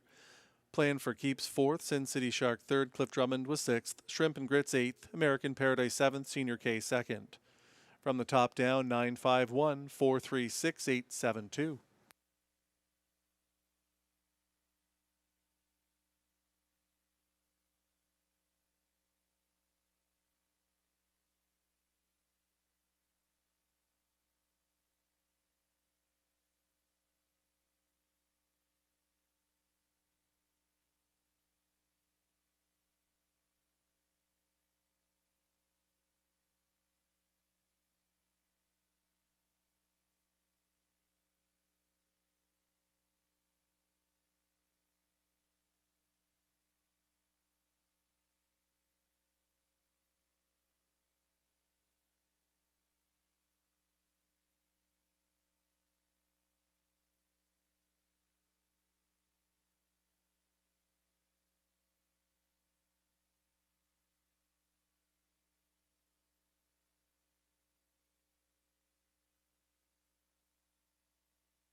Claim is in on 1 SOS Justified in the upcoming 5th race. Scratch the 9 Bally. The also will not go.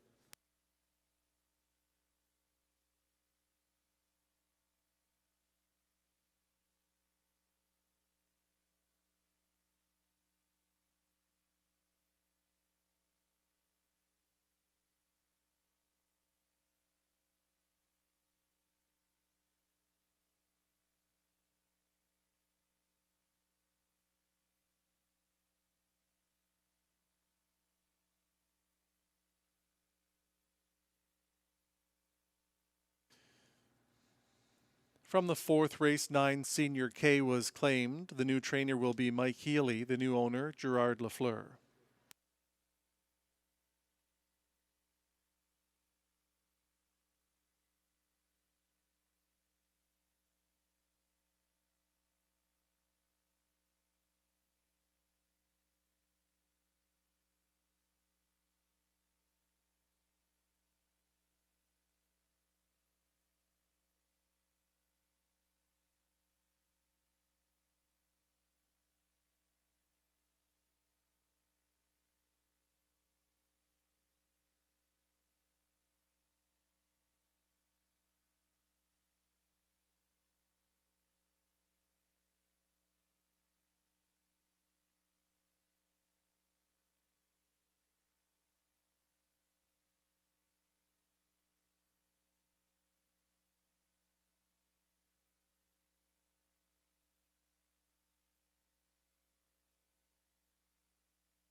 $10,000 claimers for race 5 coming out onto the track. The purse is $6,000. Win, play, show, exactor, triactor, superfecta, and pick 3 wagering. Claims are in on number 1, SOS Justified.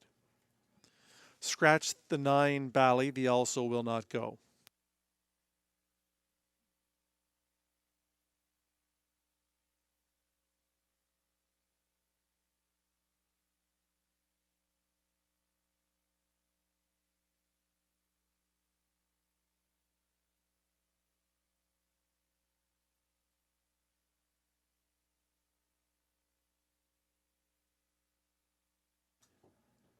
There's the 1 SOS Justified, Jacques Baudouin for co-owner Andre Baudouin.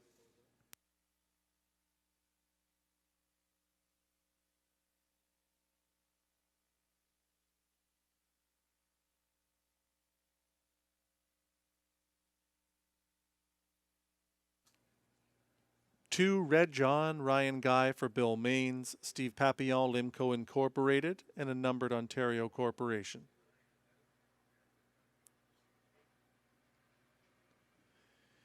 Always Your Way, number 3, Richard Simard for Écurie, Pierre Ouellet Jr.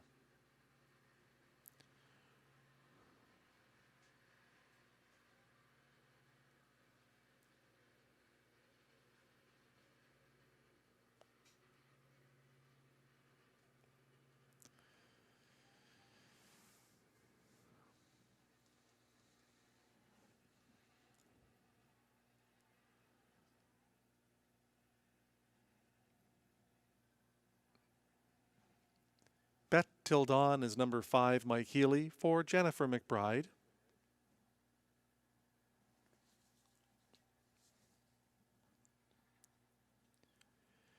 Samuel Filion driving number 6, Dalion Up for Carl Voyer.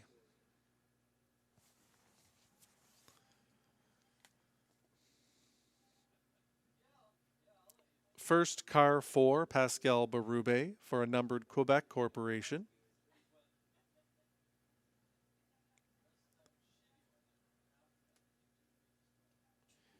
7 mats tuition Guy Gagnon for owner Bernard Aymon.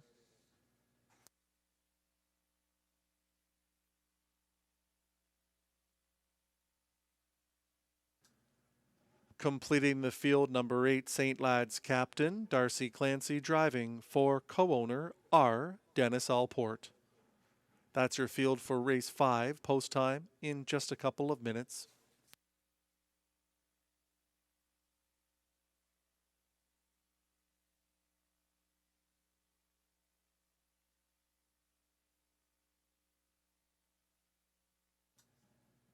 Claim is in on 1 SOS Justified.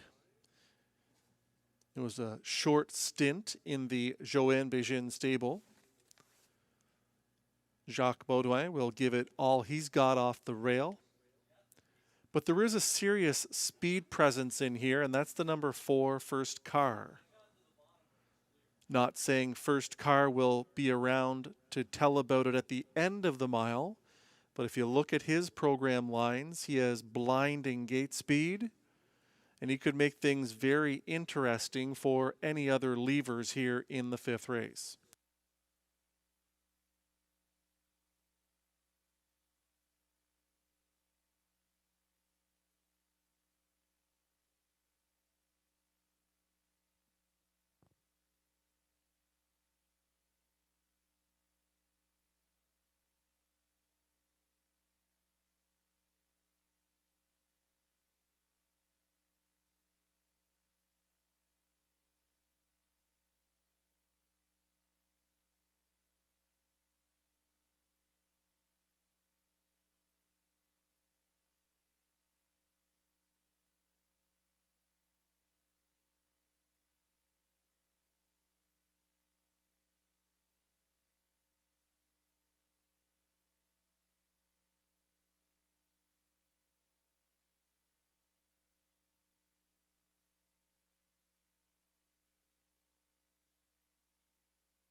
It'll be SOS Justified and Jacques Baudouin. Red John, Ryan Guy, Always Your Way with Richard Simard. First car in Pascal Berube, Bet Tildon with Mike Healy. Dalian Up and Samuel Filion, Mats Tuition Gigogno. On the outside, St. Lad's Captain with Darcy Clancy.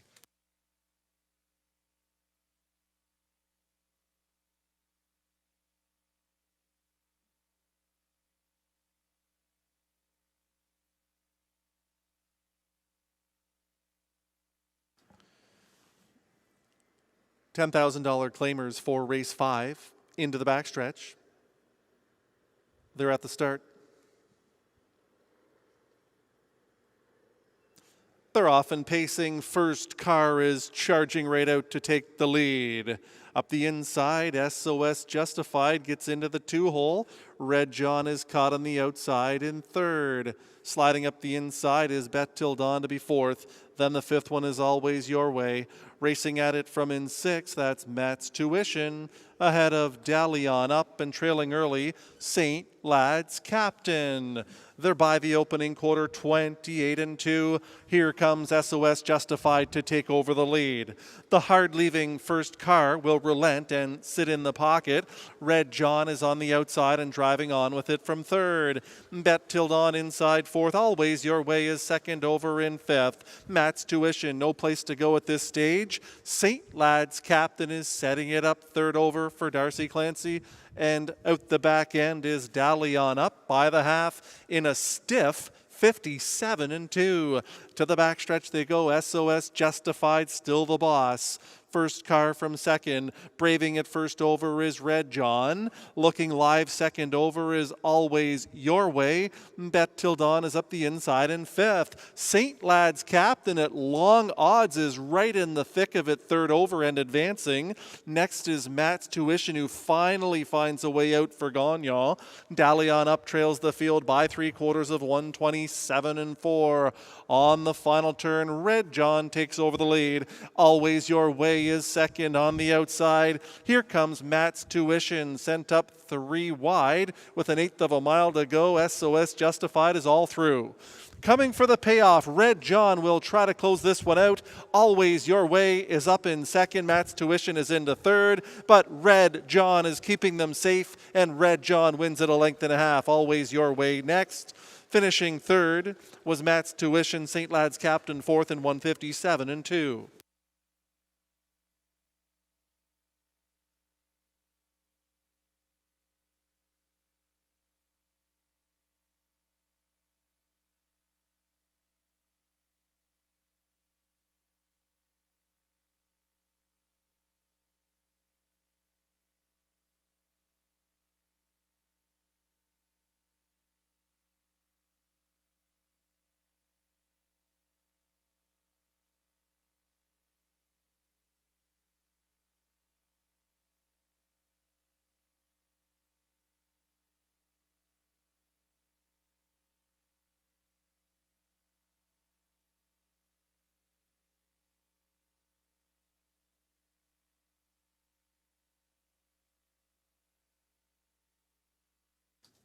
Two Red John the winner, 3 Always Your Way second, 7 Matt's Tuition third, 8 St. Lad's Captain was fourth.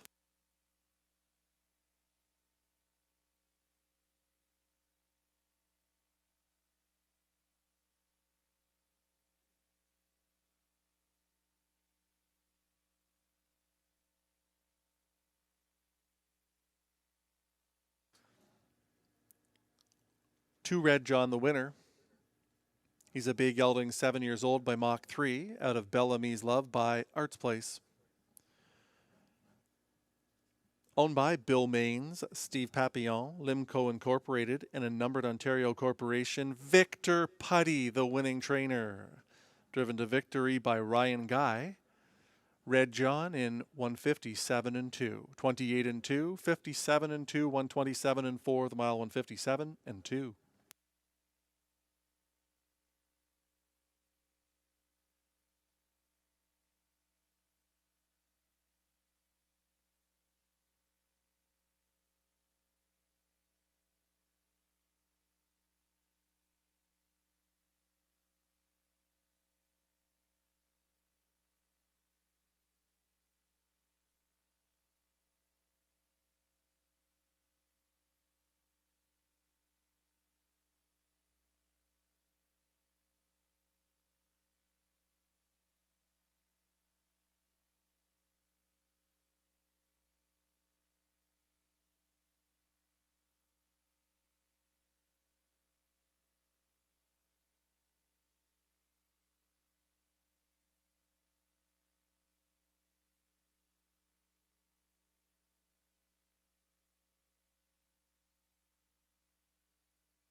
It's official.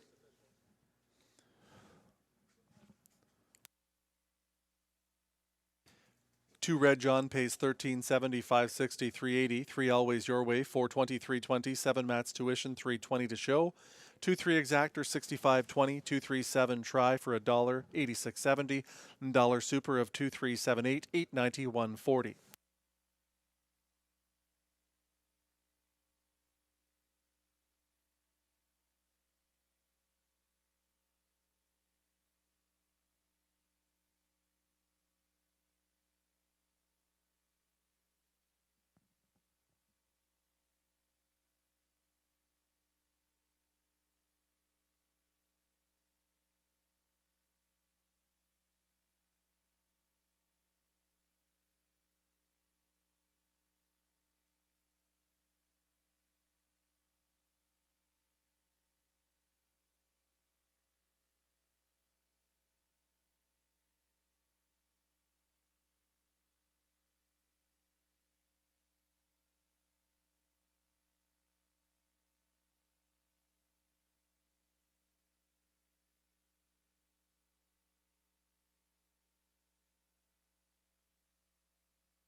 Number 1 SOS Justified, claimed for $10,000. The new owners, Matthew McDonald and Michaela Romano. Anne-Marie Turenne will be the trainer.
Here's how they finished in race 5. SOS Justified was 6th. Red John, the winner. Always Your Way, 2nd. First Car, 5th. Bet Tildon, 7th. Dalian Up was 8th. Matt's Tuition, 3rd. St. Lad's Captain, 4th. From the top down, 6-1-2, 5-7-8, 3-4.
Pacers and drivers for race 6 out onto the track. The 6th is for non-winners of 650 per start in their last 10. Also eligible, claiming $15,000 for non-winners of $50,000 lifetime. The purse is $6,000. Win, play, show, exactor, triactor, and superfecta wagering.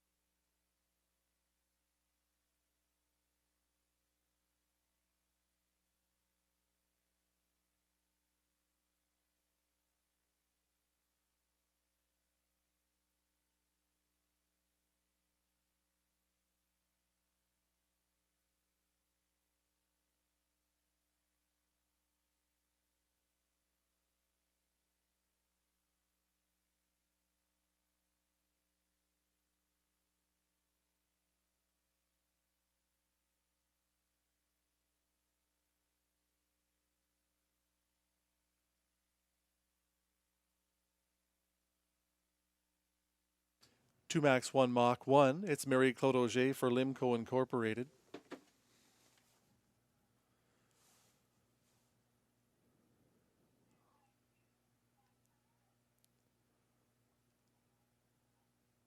Saskabush Steve 2. Guy Gagnon driving for owner Michel Grenier.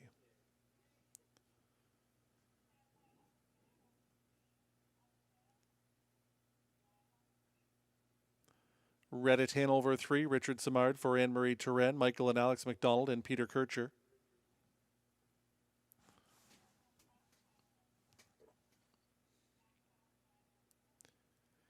Woo Shark 4. Tyler Jones drives for Rachel Burns.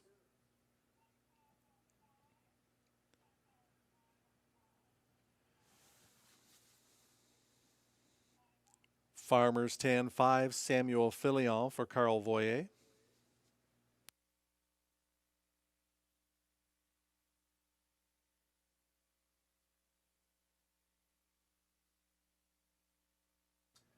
Michel Allard, the owner. Clark Stacy driving 6. Jeff's Journey.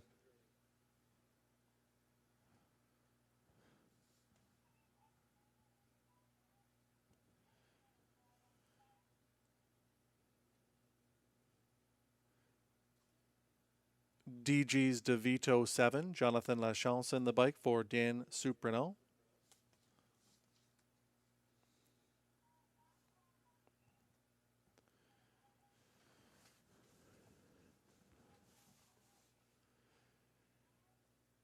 Michel LeBlanc's St. Lad's Cash is the 8, driven by the imposter, Rodney Laframboise.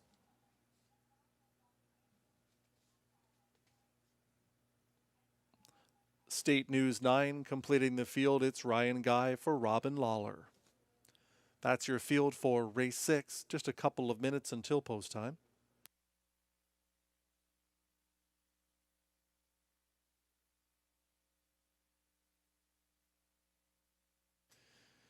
Fans appear to be torn between the 2 Saskabush Steve and 5 Farmers Tan, who were in together a week ago. Farmers Tan held on to win by half a length, but it didn't really look like he was in jeopardy. Samuel Filion has this one fired up on the racetrack tonight. I would expect Farmers Tan to be charging to the front once again in here and looking to go gate to wire. There's Saskabush Steve on your monitors, who put in a big effort last week, coming from 6th and parked 3 wide at 3/4, finished 2nd by just half a length, home in 29 flat. That was his best effort in quite some time. And Guy Gagnon drives once again for trainer Alain Martin.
Field for race 6 moving in and lining up. It'll be 2 Max 1 Mach, Marie-Claude Auger, Saskabush Steve and Guy Gagnon. Reddit Hanover, Richard Simard, Wushark gets Tyler Jones. Farmers Tan and Samuel Filion, Jeff's Journey and Clark Stacy. DG's DeVito, Jonathan Lachance. On the outside, St. Lad's Cash with Rodney Laframboise in the second tier. State News with Ryan Guy.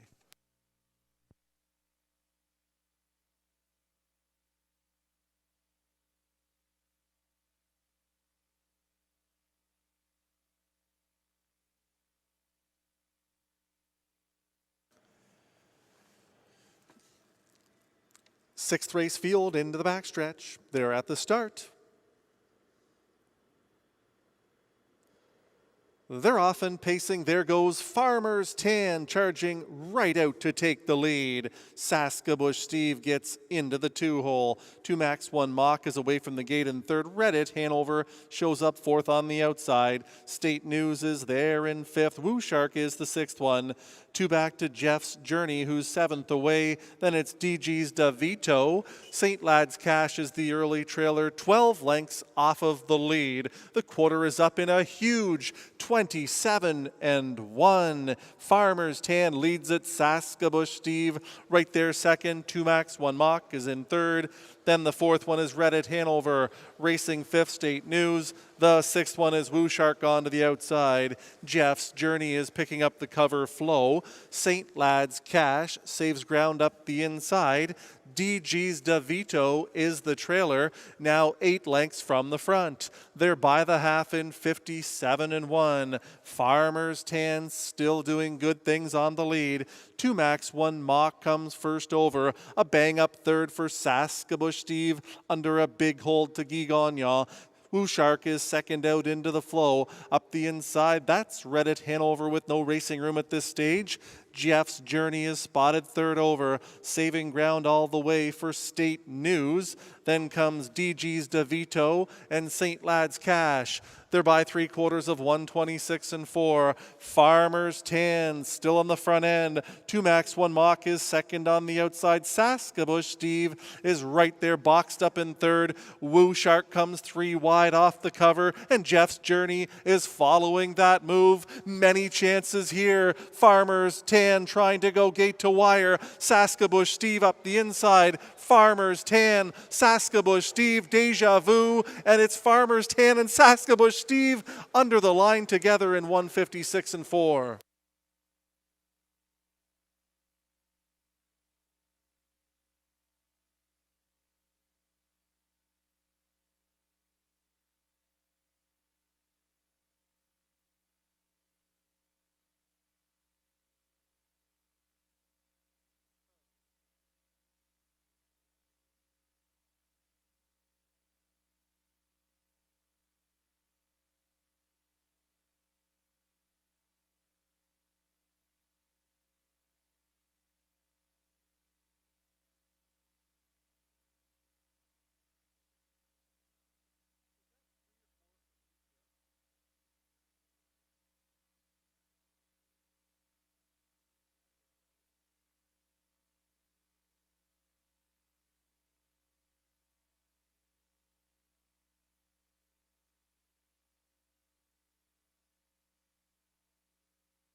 Two Saskabush Steve wins it.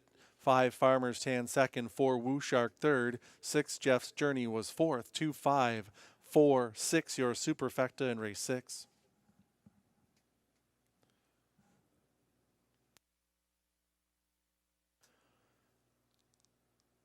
To Saskabush Steve, the winner. He's a 5-year-old bay-gelded son of Lambretta out of JK Fantasy by Lifesign. Owned by Gatineau, Quebec's Michel Grenier, Alain Martin, the winning trainer, Guy Gagnon, another winning drive, Saskabush Steve in 156 and 4, 27 and 157 and 1, 126 and 4, the mile 156 and 4/5.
It's official.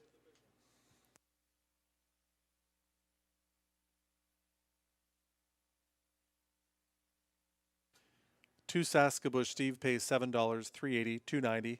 5 Farmers Tan, $3, $2.50. 4 Woo Shark, $6.10 to show. The exactor of 2 and 5, $20. Dollar Try, 254, $69.50. Dollar Super of 2546, $4.17 even.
Race 6 order of finish, 2 Max, 1 Mock was 5th, Saskabush Steve the winner. Reddit Hanover 9th, Wushark was 3rd, Farmers Tan 2nd, Jeff's Journey 4th, DG's DeVito 6th, St. Lad's Cash 7th, State News was 8th. From the top down, 5, 1, 9, 3, 2, 4, 6, 7, 8.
Trotters and drivers for race 7 coming out onto the track. It's the preferred handicap for a purse of $9,200. Race 7 starts the next pick 4.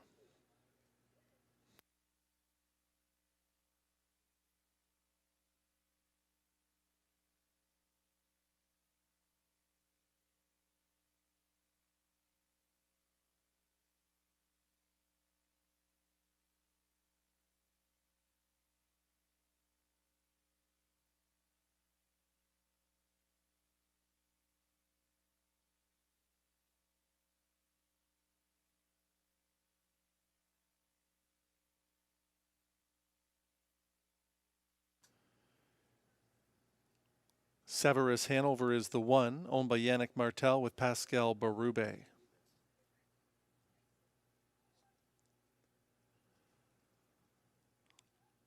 Hat Trick Marlowe is the 2. It's Pierre Beauvais for Nicole Beauvais-Gertner, Marc Camiran, Paul Charles Moran, and Claude Thibault.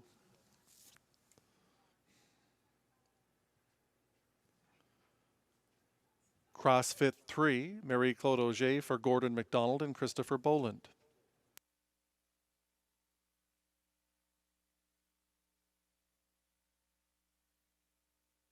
Pasadena Star 4, Stéphane Pouliot for a numbered Quebec Corporation and Pierre Minot.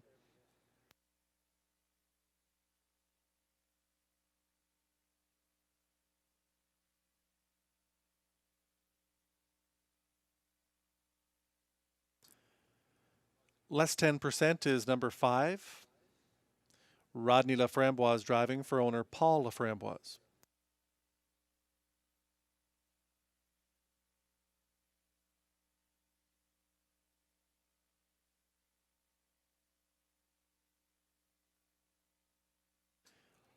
LMC Mass Gem 6, Jacques Baudouin for André Baudouin, Maurice Houle, and Ron Charette.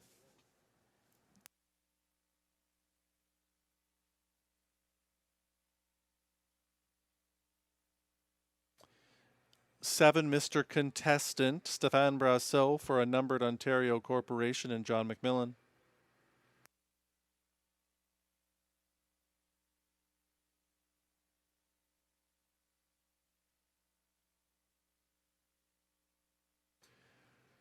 Nimbus Dio is number 80, Filion for Bayama Farms Incorporated, Écurie RL Boulanger, and Zoomen Fish Stable.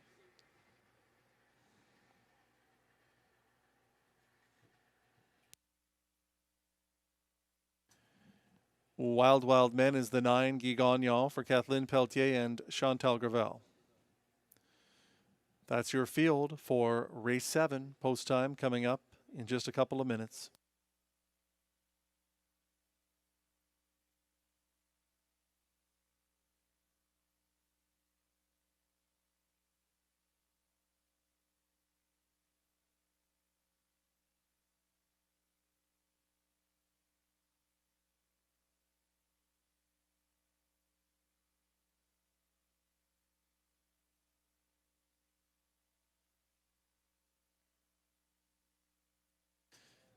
Professor Frydock's long shot chance is in here. Number 5, less 10%, currently at odds of 3-1.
The starter has called the field to the gate.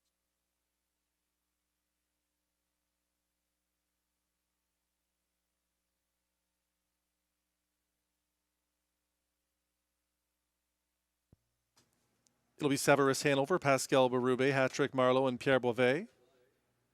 CrossFit and Marie-Claude Auger, Pasadena Star, Stéphane Pouliot, less 10%, Rodney Laframboise, LMC Mass Gem, and Jacques Baudouin. Mr. Contestant, Stéphane Brassot on the outside at 4 to 5, Nimbus Dio, Yves Fillion. In the second tier, Wild Wild Men and Guy Gagnon.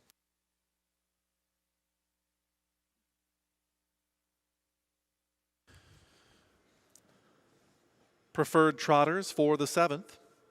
Picking up speed into the backstretch. They're at the start.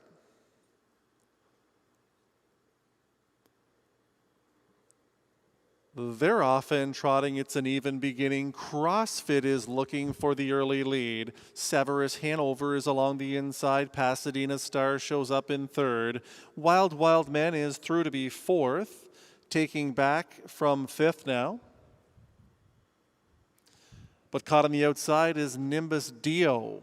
Hatrick Marlowe is next away from the starting gate ahead of less 10%. Then it's LMC Mass Gem and Mr. Contestant. The quarter is up in 28-2. They move in front of the grandstand for the first time. Leading by 4 is Severus Hanover, trying to get away on his 8 rivals. CrossFit from second. Third in line, Pasadena Star. Nimbus Dio is caught on the outside in fourth. From fifth, that's Wild Wild Men. Next is Hatrick Marlowe. On the move out of the backfield comes less 10%. Then it's LMC Mass Gem. Mr. Contestant trails the field 15 lengths from the front, off a half of 57-2. Into the backstretch they go. Long shot, Severus Hanover has it by a diminishing 4. CrossFit is a closer second. Pasadena Star is stalled on the outside third. Nimbus Dio is still fourth, but on the outside all the way. Wild Wild Men is there in fifth. Hatrick Marlowe a fresh sixth. Up the inside, LMC Mass Gem, less 10%, and Mr. Contestant, 3/4 in 1:28. Severus Hanover is being swallowed up now. Pasadena Star has taken over the lead, watching less 10%, who's moving best of all with an 1/8 of a mile to go, watching for less 10%. Professor Frydoc's Selection, less 10%, has taken over the lead. Coming on is Mr. Contestant and Nimbus Dio, less 10%, wins it over Nimbus Dio. Time for the mile, 1:58-3.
Professor Frydoc's Long Shot Selection, number 5, less 10%, with Rodney Laframboise, the winner.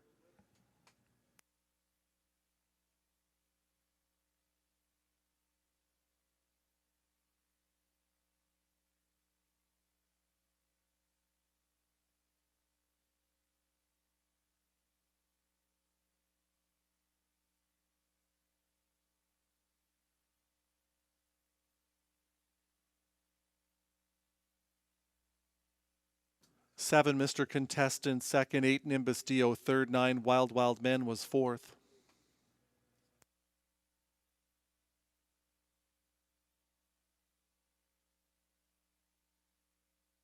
5782, your superfecta in tonight's 7th race.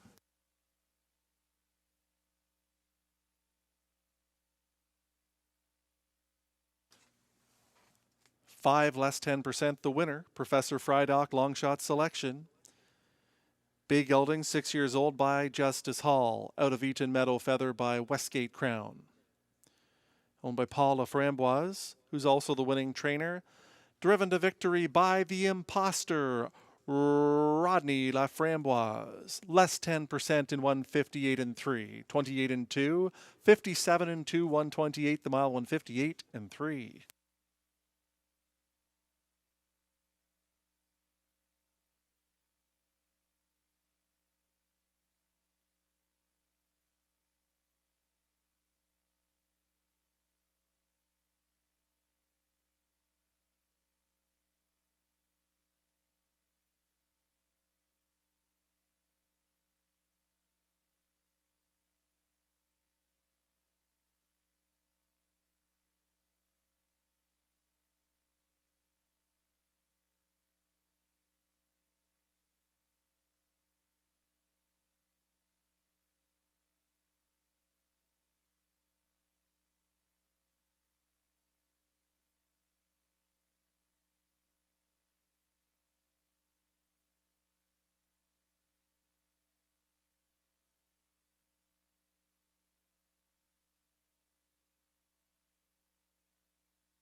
Ladies and gentlemen, this scratch just in the 10th race, scratch number 9, Shadow Margot. Shadow Margot is a late scratch in the 10th race.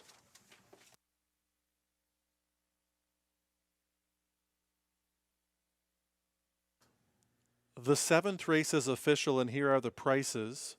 5 less 10% pays $650, $310, $310. 7 Mr. Contestant, $15.80, $560. 8 Nimbus Dio, $310 to show. The exactor of 5 and 7 was $88.10. The 20-cent try, $65.23. 20-cent super, $781.83. 20-cent pick 3, $27.29.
Pacers and drivers for race 8 coming out onto the track. It's an optional $15,000 claimer. Also for non-winners of $4,650 last 3 starts. The purse $6,900. It's a high 5 wagering feature.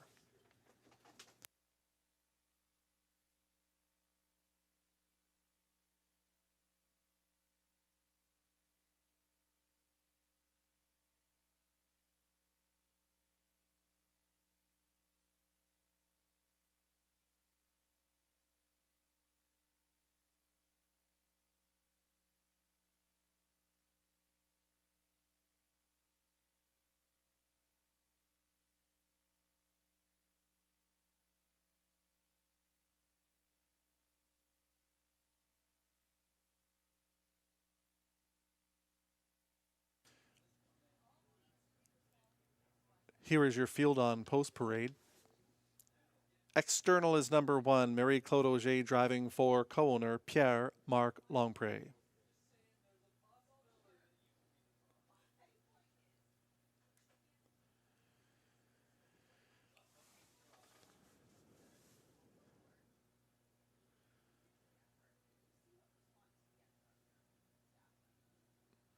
Dean Larkin shares ownership with Jody Sanderson on 2 Avatar J, Guy Gagnon driving.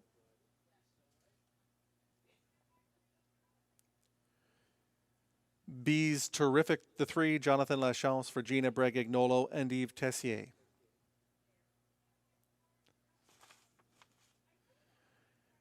Val Spar Stables owns Stéphane Brassot, driving for Dillon's Bank.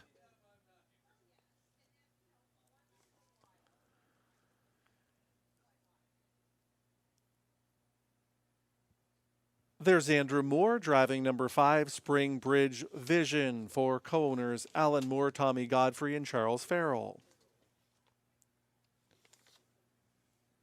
Hooter Shooter 6, Samuel Filion driving for Marc-Andre Simoneau.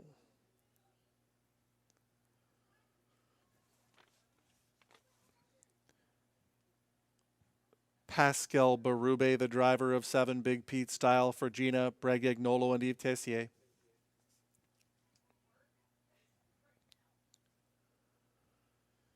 The Regulator is number 8, Ryan Guy for Michael Horwood and Victor Putty.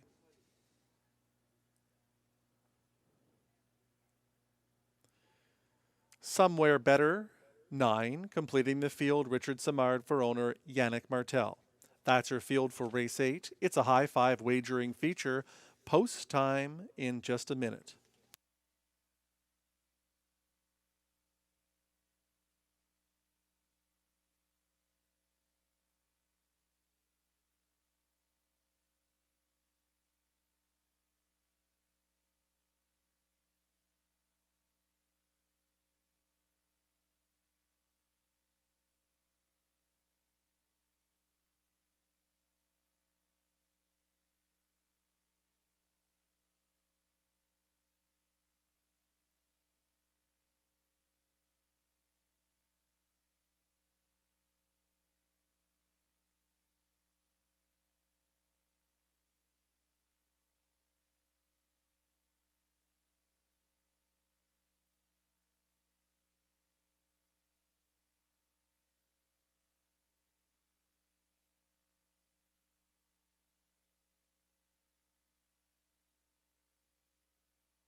The class dropping number 2 Avatar J, taking all the money at 3 to 5. Trainer Mandy Archer having a great night so far.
The starting gate is in position.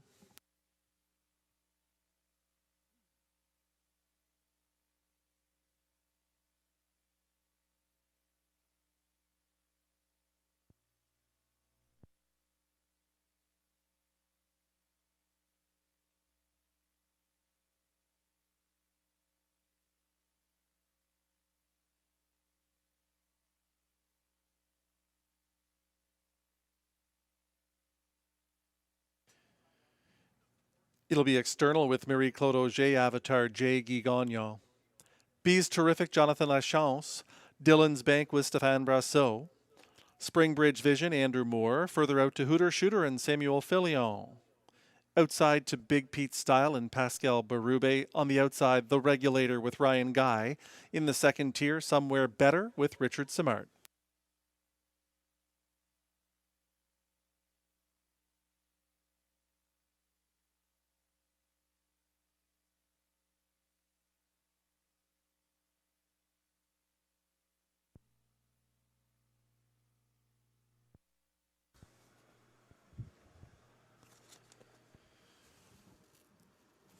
Race 8 field. Into the backstretch, picking up speed. They're at the start. They're often pacing. There goes Dylan's Bank out in search of the early lead. Avatar J is matching his strides. Up on the outside of the racetrack comes Big Pete Style to be third. Pushing through is External as they race their way by the 8th pole. To the lead, Avatar J. Dylan's Bank is second on the outside. External is right there from in third. Then the fourth one is Somewhere Better. Racing from fifth, Big Pete Style. The quarter is up in 28-1. Dylan's Bank to the lead. Back to second is Avatar J, and Gagnon will be removing early. It's a break of 3 back to External. Then 2 more lengths to Somewhere Better.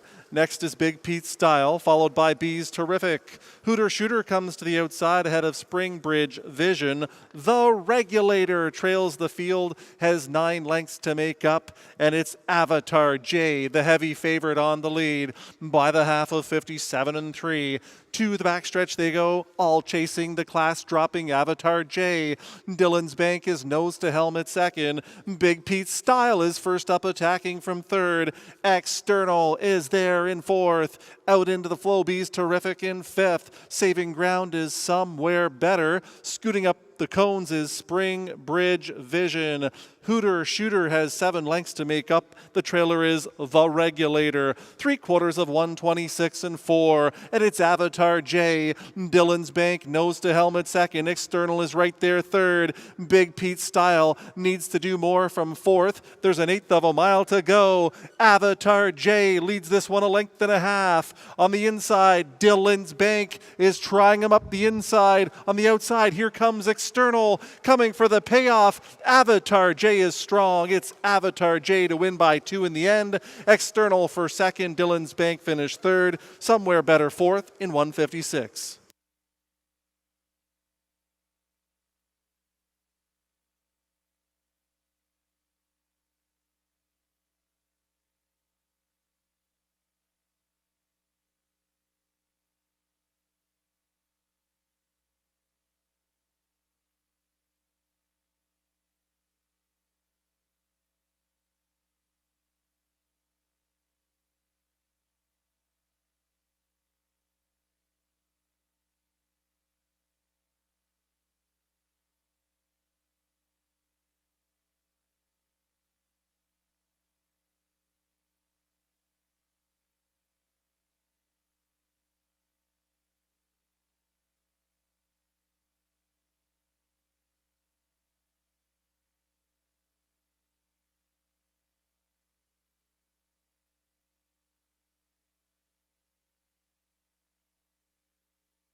Two Avatar J the winner, 1 External second, 4 Dylan's Bank third, 9 Somewhere Better fourth, 7 Big Pete Style was fifth.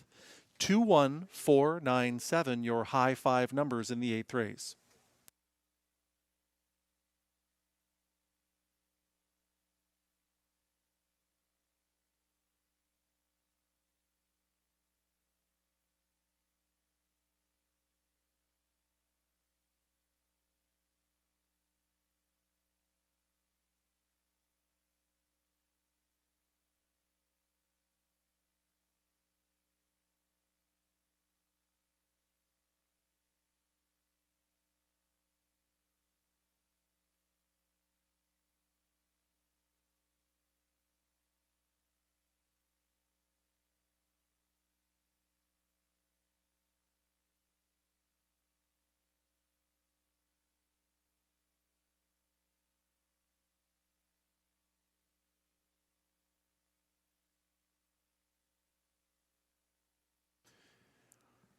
2 Avatar J the winner. He's a 7-year-old bay horse by American Ideal out of Arts Fantasy by Arts Place. Owned by Dean Larkin and Jody Sanderson. Another winning effort for trainer Mandy Archer, who's having a tremendous night at the races. Also a good showing tonight for driver Guy Gagnon, racking up the wins. It was Avatar J in 156, 28 and 1, 57 and 3, 126 and 4, the mile in 156.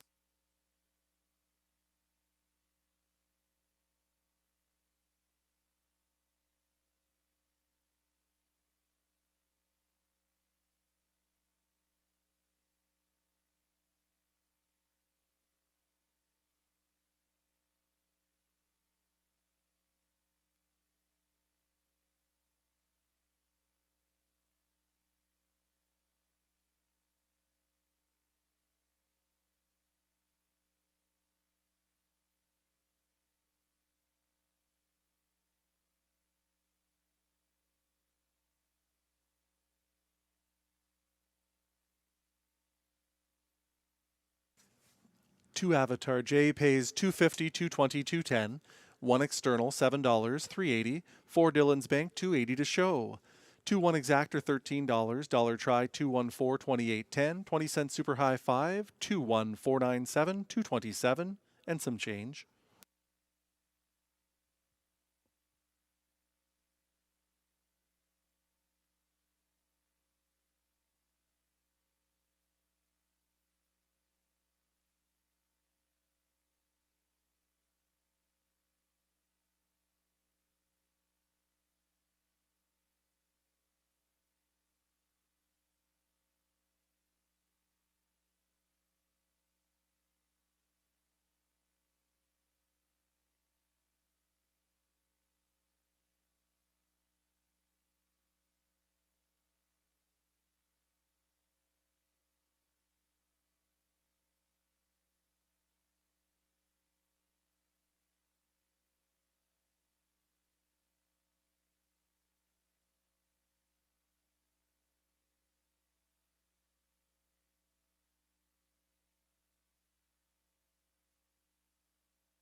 External finished second, Avatar J the winner. B's Terrific ninth. Dillon's Bank was third, Spring Bridge Vision seventh, Hooter Shooter sixth, Big Pete Style fifth. The Regulator was eighth, Somewhere Better fourth. From the top down, 219 376 584.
Pacers and drivers for race 9 coming out onto the track. The 9th is for non-winners of $450 per start, last 10.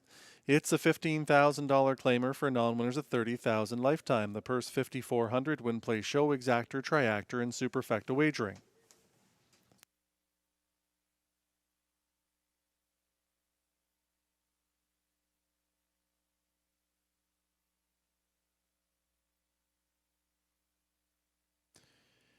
Mortgage My Villa 1, it's Clark Stacy for Jamie and Sonia Johnston.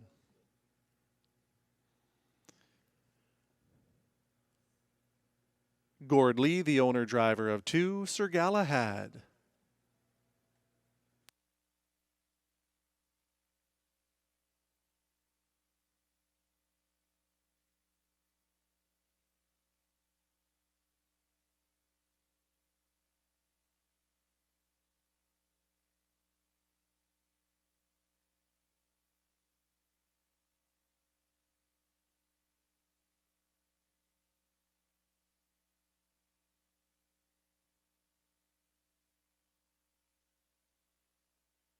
Mako Polo number 3, Stéphane Pouliot for a numbered Quebec Corporation.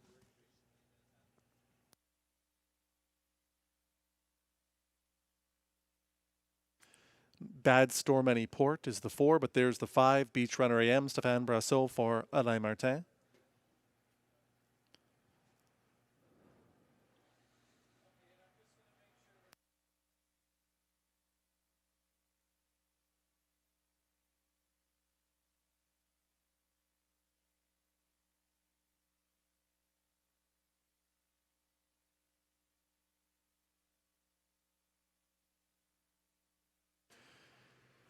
There's the 6, Free Proof, Samuel Filion for owner Francois Morin.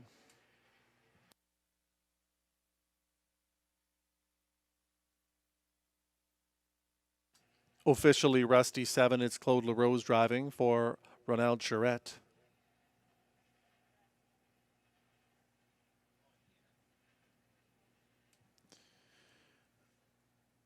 Number 8 is Stock. That's actually 4, Bad Storm Any Port on your screens. Now there's 9, Independence Time with Jonathan Lachance for Sylvain Day.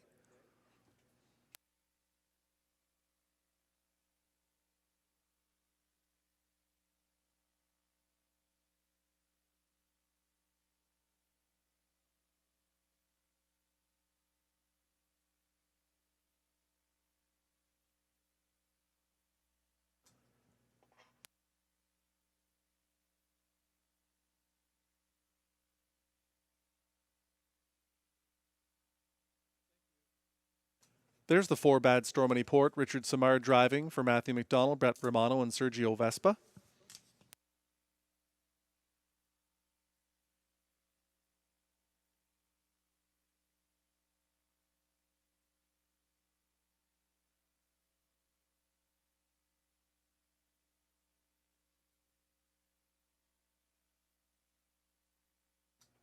Pascal Berube driving the 8, Stock for Group Stock.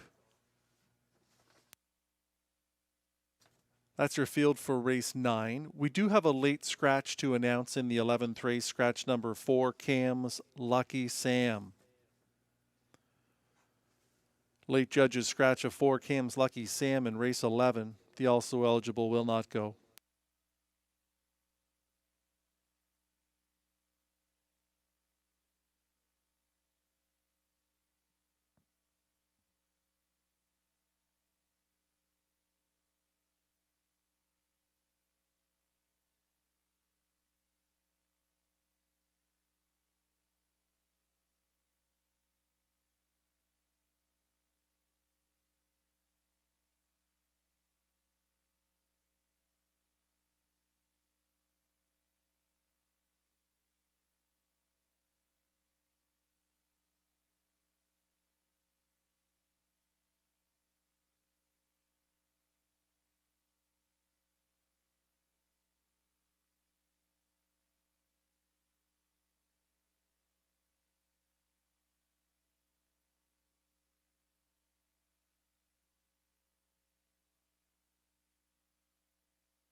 It'll be Mortgage My Villa with Clark Stacey. Sir Galahad, Gord Lee, Mako Polo, Stefan Pouliot. Bad Stormony Port, Richard Simard, Beach Runner EM, and Stefan Brassot. Free Proof gets Samuel Filion, officially Rusty. We have a recall in the 9th race.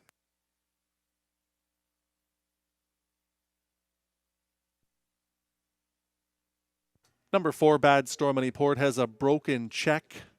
Slight delay until post time for the 9th race.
Four Bad Stormony Port back on the track, and once again the starter is called the 9th race field.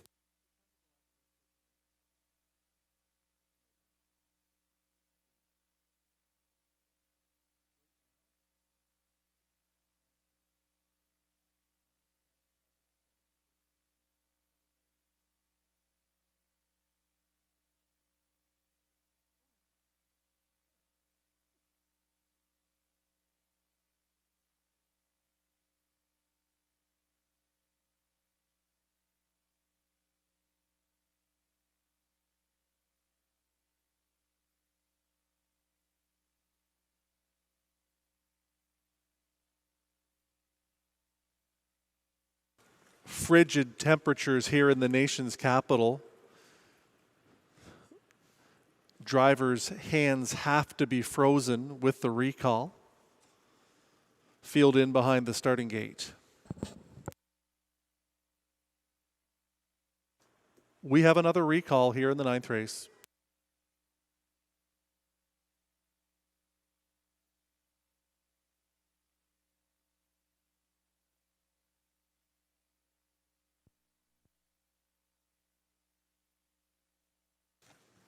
Number 6, Free Proof, interfered with 7, officially Rusty before the start. Therefore, we have the second recall here in the 9th race.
Race 9, take 3.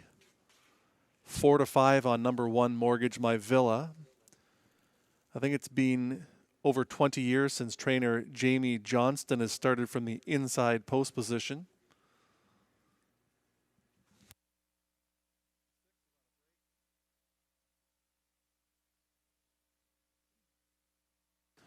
Number 6, Free Proof, just won't settle. Back down pacing is Free Proof, chasing the field. And they're into the backstretch for the third and hopefully final time for the 9th. They're often pacing. There goes Free Proof, timing it perfectly. From the 2-hole, Sir Galahad to the lead. Mortgage My Villa on the inside. Free Proof is up and driving 3 wide. Mako Polo was out fast in between. Pacers. Independence Time is 5th away from the gate. Racing at it next, that's Stock. It's another 3 lengths back to Bad Storm Any Port. Then comes Beach Runner AM. Officially Rusty is the trailer. The quarter is up in 27-4. They move in front of the grandstand for the first time. Mako Polo to the lead. Up second on the outside is Free Proof. Sir Galahad a tight third. Then in fourth for Mortgage My Villa. Scooting up the cones, Independence Time to save ground. Bad Storm Any Port is out into the flow. Stock is seeing all of the cones to this point. Beach Runner AM is 8th on the outside. And Officially Rusty is the trailer. They're by the half in 57-2. Mako Polo is on a 2-length lead. Sir Galahad, long shot, is loosely gapped in the pocket. Racing third, Independence Time. Stock is the 4th one and looking live for Berube. Outside of him is Mortgage My Villa, who needs to do more. Officially Rusty is next. It's 5 back to Free Proof. Next is Bad Storm Any Port, trailing the field Beach Runner AM. They're by 3/4 in 126-2. On the final turn, Mako Polo still with the lead. Sir Galahad nose to helmet second. Independence Time is third on the outside, and moving well is Stock, and gaining ground from 5th, Officially Rusty. Mako Polo leads them for home. On the outside, late pace from Independence Time. Way out wide is Stock. And Sir Galahad is charging for Gord Lee. Sir Galahad is trying to get up against Independence Time in 1:56.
Nine, Independence Time, the winner at 35-1.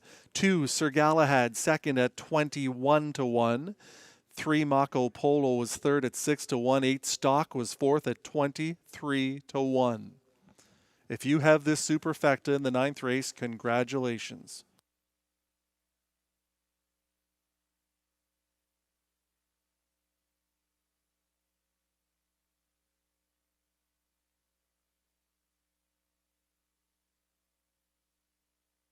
Nine, Independence Time, your long shot winner.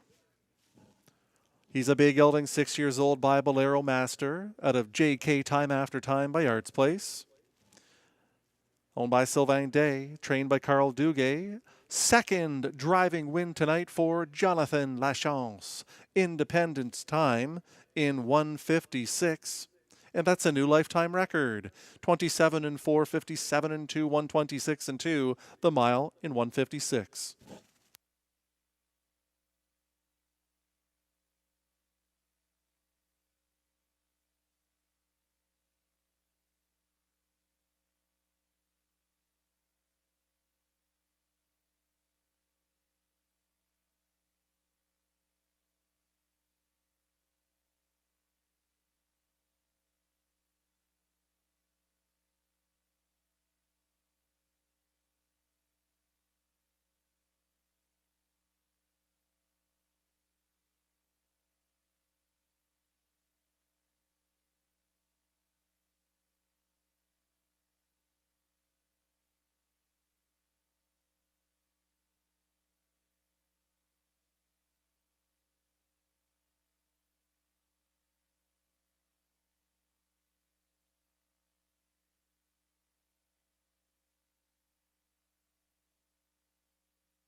Nine Independence time pays 77.80, 26.30, 24.10. 2 Sir Galahad, 15.20, 12.50. 3 Mako Polo, 6.60 to show. The Exactor, 9 and 2, 1,798.70.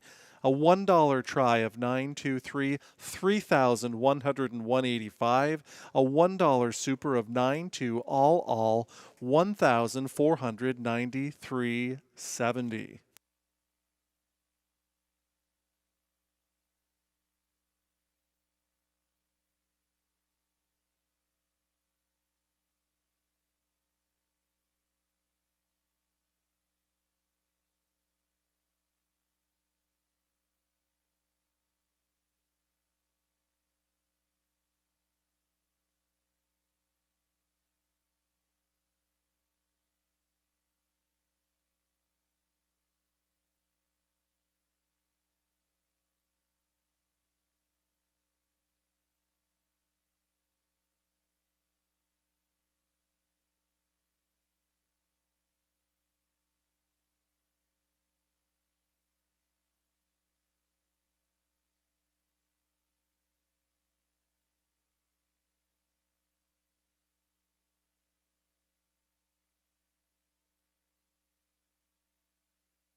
Mortgage My Villa was 6th. Sir Galahad 2nd. Mako Polo 3rd. Bad Stormony Port was 8th. Beach Runner AM 7th. Free Proof was 9th. Officially Rusty 5th. Stock 4th. Independence Time the winner. From the top down 623 879 541.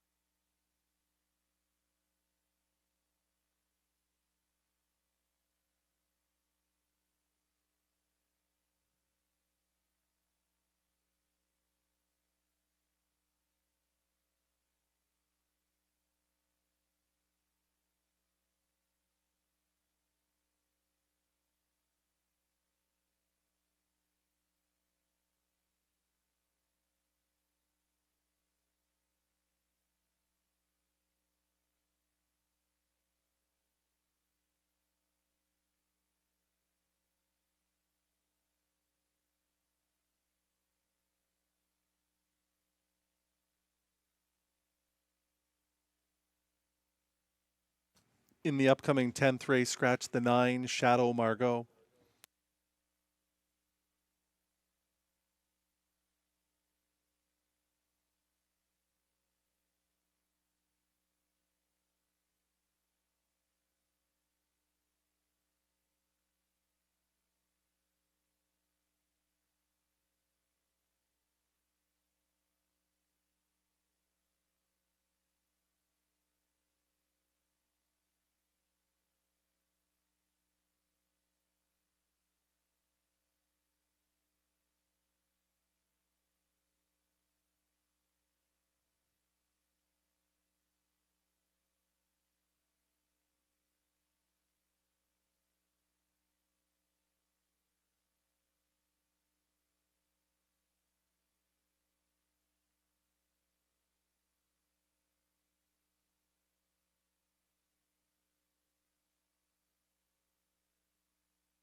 The 10th race pacers are coming out onto the track. The 10th is for non-winners of $2,500 last 3.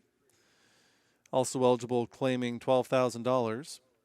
There's win, play, show, exactor, triactor, superfecta, and pick 3 wagers here. The purse is $6,500. Scratch the 9, Shadow Margot.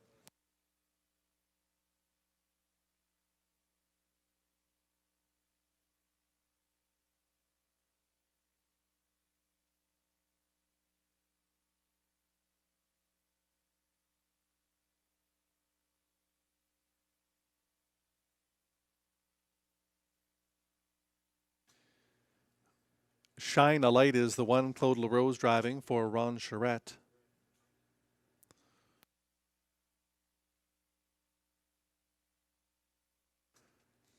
Roadrunner Colony 2, Jonathan Lachance for Gilbert Mercier.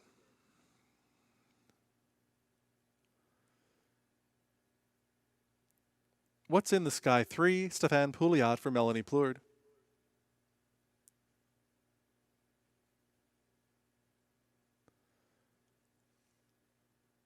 The Roadies 4, Guy Gagnon for Jamie and Jacob Copley.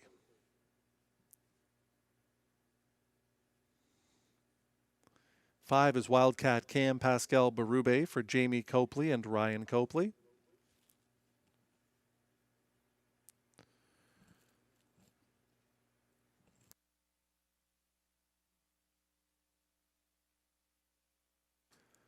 Larry is Deb's Rock 6. It's Richard Simard for Robert Bernicki.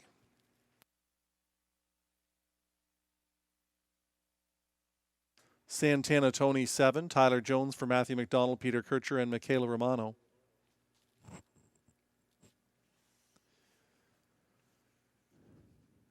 Brooklets Justified number 8, Stéphane Brassot for Marc-Andre Simoneau.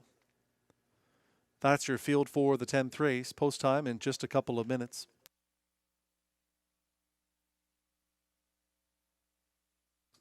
If you're in search of a long shot, there is another potential one here in number 6, Larry is Deb's Rock. With him, you get a horse that was in the top 2 16 times last year. You get one of the best trainers over the last decade here at Rideau Carleton in Robert Bernicki. You get Richard Simard, who's definitely in the groove driving right now. He's batting 30% win percentage. Larry is Deb's Rock head from December the 20th to March the 7th away from the races. Came back, had that comeback race where he was just ordinary. However, off of that tightener, you have to believe Larry is Deb's Rock will be better tonight. Double-digit odds, 10-1, worth a couple of bucks here in the 10th.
It'll be Shine a Light with Claude LaRose, Roadrunner Colony.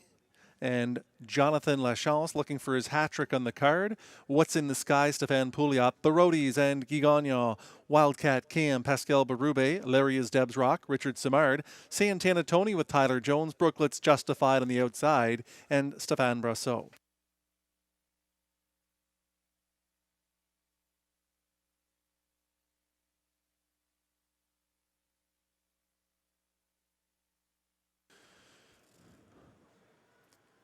10th race Pacers into the backstretch, picking up speed. They're at the start.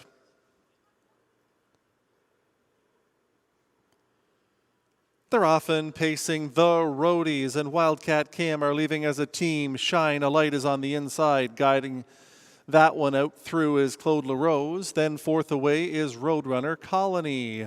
Landing fifth, that's Brooklets Justified. Then comes What's in the Sky. Larry is Debs Rock is ahead of Santana Tony, who is the early trailer. The Roadies shows up in front. Shine a Light is there in second. Here comes Wildcat Cam. 28-2 is the quarter time. Two stablemates are battling on the lead. On the outside, it's Wildcat Cam. At the rail, the Roadies. The two white-hooded Mandy Archer horses are 1-2 under the line the first time. Shine a Light is back to the rail in third. Claude LaRose coming to the outside, attacking. Scooting up the cones, that's Roadrunner Colony. Gone to the outside, Brooklets Justified. What's in the Sky is out into the flow. Ahead of Larry is Debs Rock and Santana Tony. They're by the half in 58 seconds, and they straighten away into the backstretch. The Roadies is on the lead. Shine a Light up second to the outside. Wildcat Cam is back to third. Brooklets Justified, well situated second over fourth. Roadrunner Colony is hemmed in from fifth. Sixth, and on the outside, What's in the Sky. No racing room whatsoever for Larry is Debs Rock. Full of pace, and winding up out of the backfield, Santana Tony. 3/4, 128-1. The Roadies is trying to get it home. Wildcat Cam from second. Shine a Light is stalled, moving well out of the backfield. Here comes What's in the Sky. There's an eighth to pace. Trying to get it home is Wildcat Cam. In between Pacers, stick handling through. That's Roadrunner Colony. Here is the wire. It's the Roadies to win it. Wildcat Cam was second in 158-3.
Four, the Roadies, the winner. 5, Wildcat Cam second. 1, Shine a Light finished third. 2, Roadrunner Colony was fourth.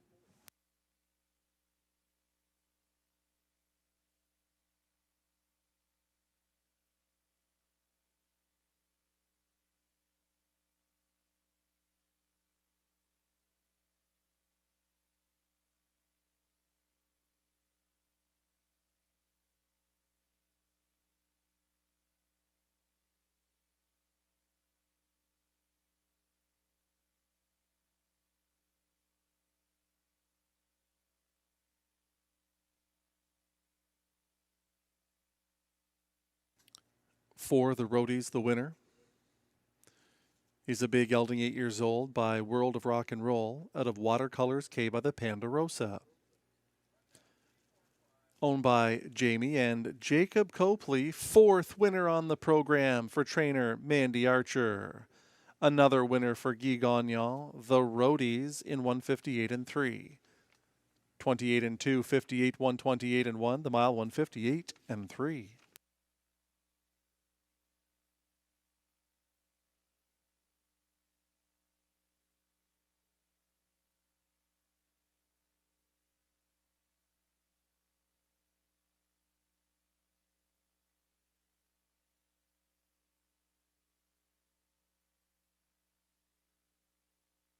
It's official. For the Roadies, pays 480, 310, 210, 5 Wildcat Cam 460, 260, 1 Shine a Light 220 to show. 4-5 Exactor 1910, dollar try of 451, 1695, dollar super of 4512, 115.30.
In the 10th race, Shine a Light was 3rd, Roadrunner Colony 4th, What's in the Sky 5th, the Roadies the winner. Wildcat came 2nd, Lyria's Debs Rock 7th, Santana Tony 6th, Brooklyn's Justified was 8th.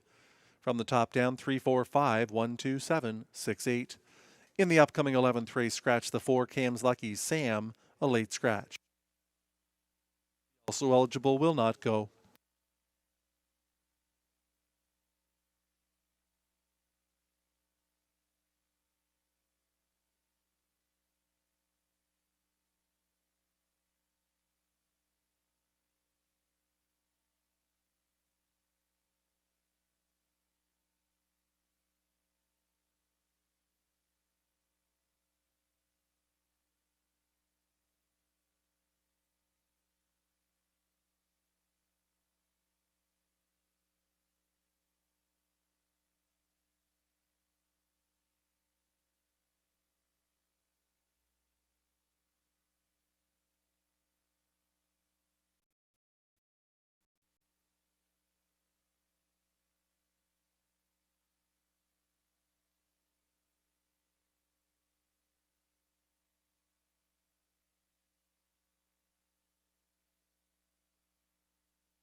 Pacers and drivers for race 11 coming out onto the track.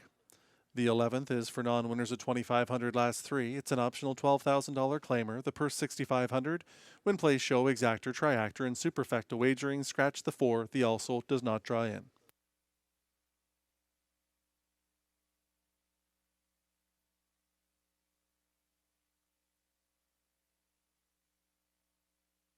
Claim is in on 6 Stelios.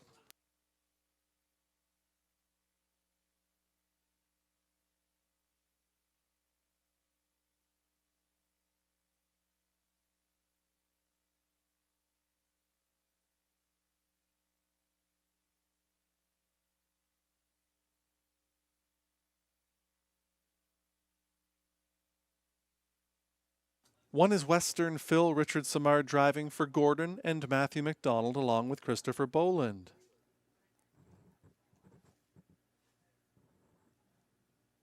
Darkest Secret 2, Jonathan Lachance driving for LaFerme Drummond.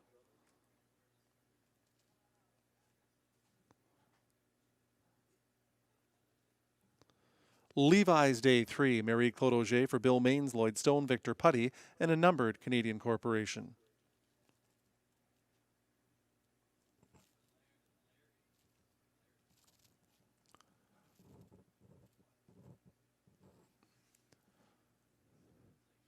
Prince Giovanni 5, Jacques Baudouin for Andre Baudouin, Maurice Houle, and Ron Charette.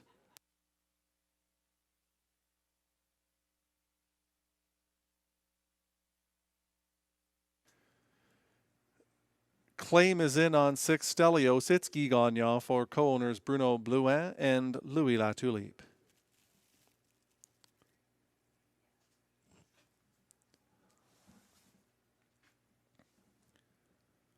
Best of Best Hanover 7, Melanie Plourde, the owner. Stéphane Pouliot, the driver.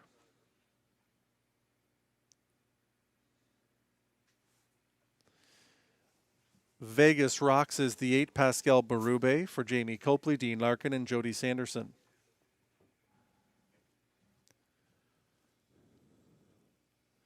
Pantheon Sealster 9, it's Tyler Jones for Rachel Burns. That's your field for race 11. Post time coming up shortly.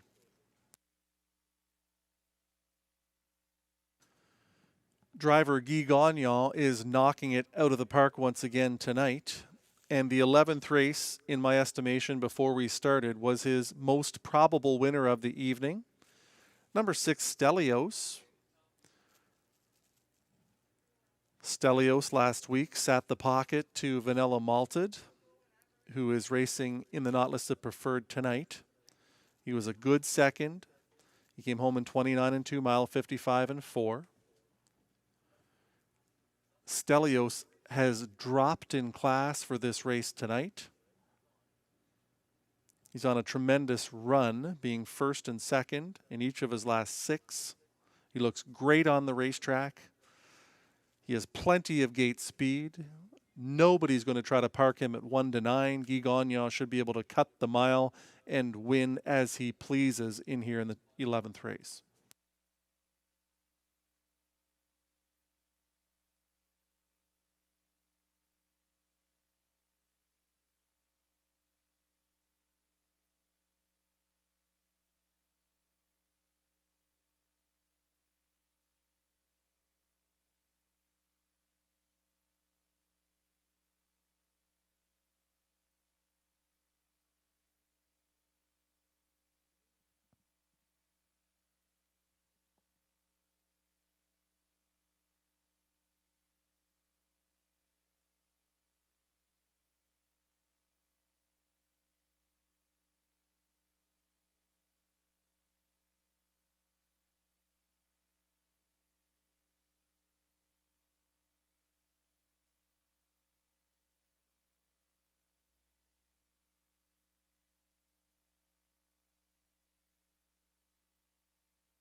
The starter has called the Pacers.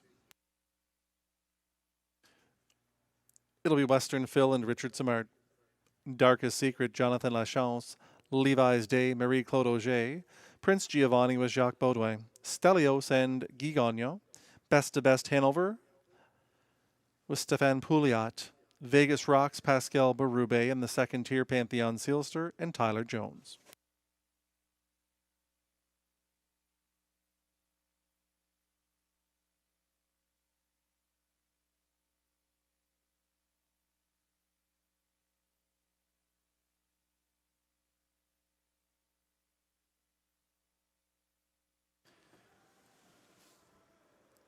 Eleventh race, Pacers into the backstretch and picking up speed. They're at the start. They're off and pacing. There goes Stelios charging down the center of the racetrack to take the lead. Western Phil will get neatly into the 2-hole. Pantheon Sealster shows up in third. Darkest Secret is the fourth one.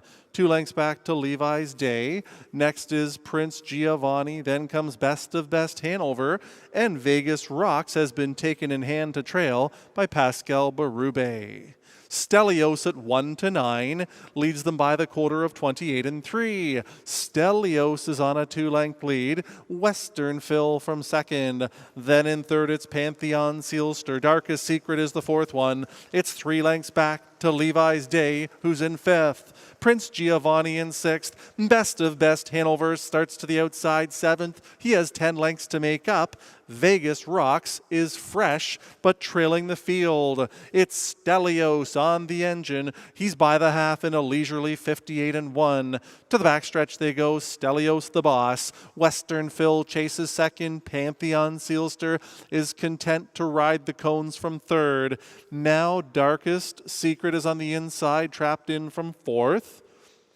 Up and driving comes Levi's Day. Prince Giovanni is locked in at this stage. Best of Best Hanover is on the outside. And Vegas Rocks is the trailer. Thereby 3/4 Stelios in 127-1. Stelios is on a 3-length lead and begins to pull away now.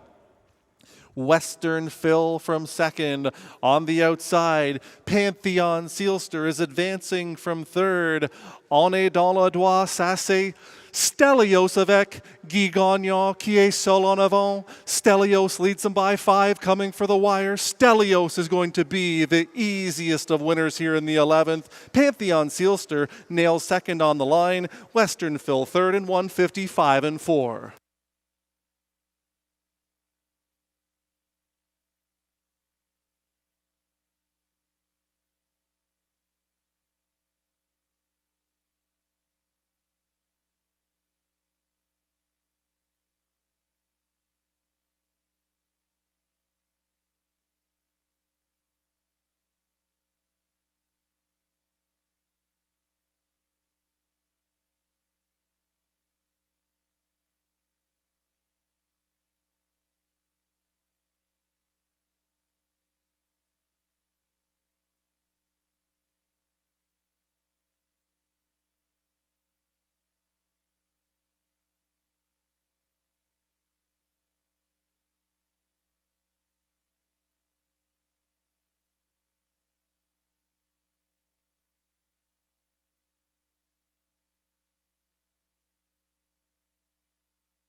6 Stelios the winner, 9 Pantheon Sealster second, 1 Western Phil third, 5 Prince Giovanni was fourth.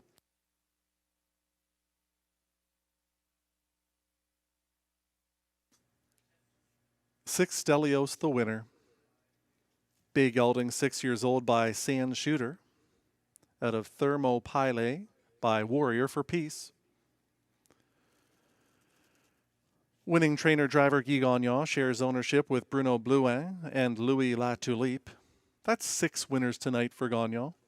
Stelios in 155 and 4, 28 and 3, 58 and 1, 127 and 1. The mile 155 and 4.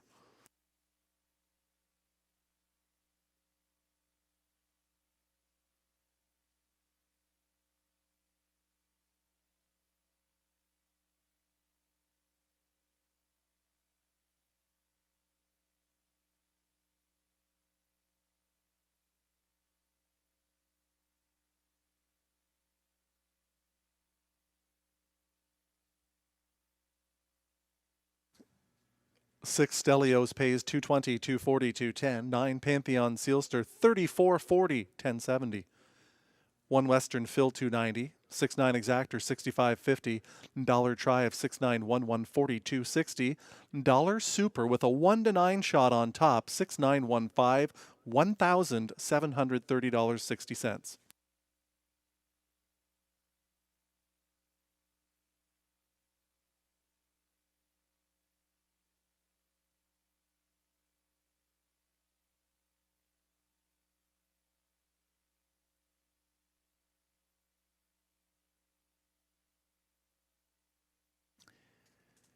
Stelios was claimed for $12,000 by the mastermind, Matt McDonald, along with Gino Bilodeau and Anne-Marie Turenne, who will be the new trainer.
In the 11th race, Western Phil was third, Darkest Secret was sixth, Levi's Day seventh, Cam's Lucky Sam Scratch, Prince Giovanni fourth, Stelios the winner, Best of Best Hanover eighth, Vegas Rocks fifth, Pantheon Sealster second. From the top, 367, Scratch, 41852.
Twelfth race, Pacers, coming out onto the track.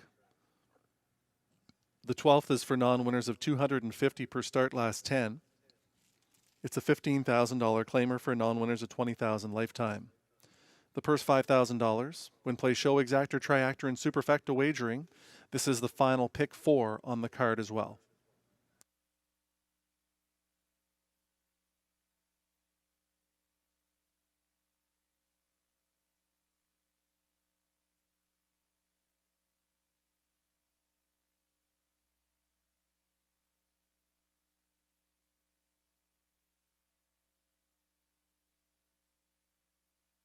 PH Impulse is the one, Pascal Berube driving for owner Jamie Copley.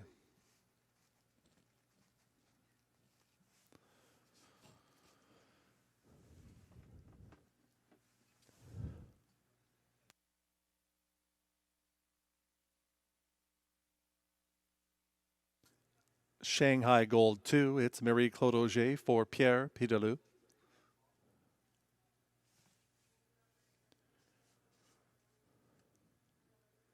Journalistic 3, Philip Reed for co-owner Dunja Lavrenovic.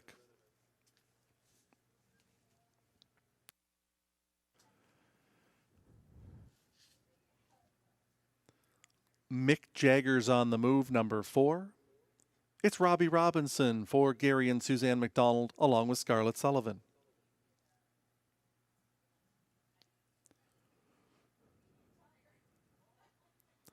Bronson is the 5, Stéphane Brasseur for a numbered Ontario Corporation, and John McMillan.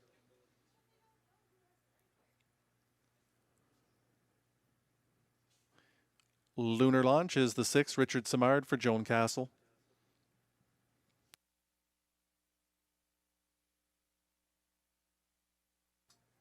Seven, Mock Jacobs, it's Samuel Filion for Michel Grenier.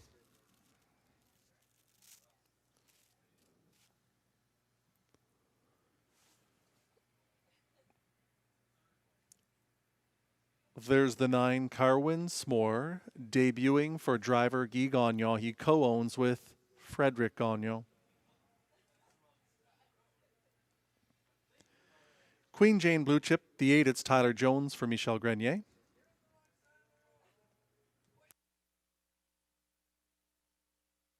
And that's your field for race 12. Post time in just a couple of minutes.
It'll be PH Impulse and Pascal Berube.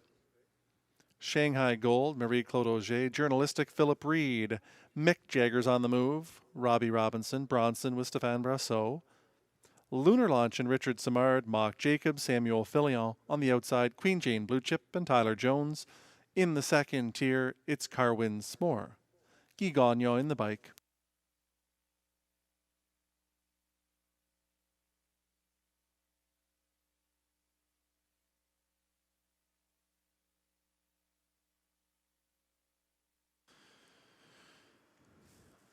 The 12th race pacers are into the backstretch and picking up speed. They're at the start. They're off and pacing. Mick Jagger's on the move. Robbie Robinson is hustling this one out in search of the lead.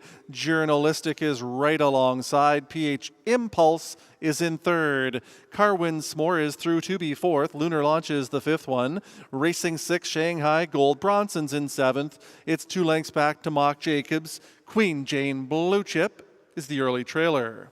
They swing off the turn to that opening quarter. That marker is reached in 28 seconds flat.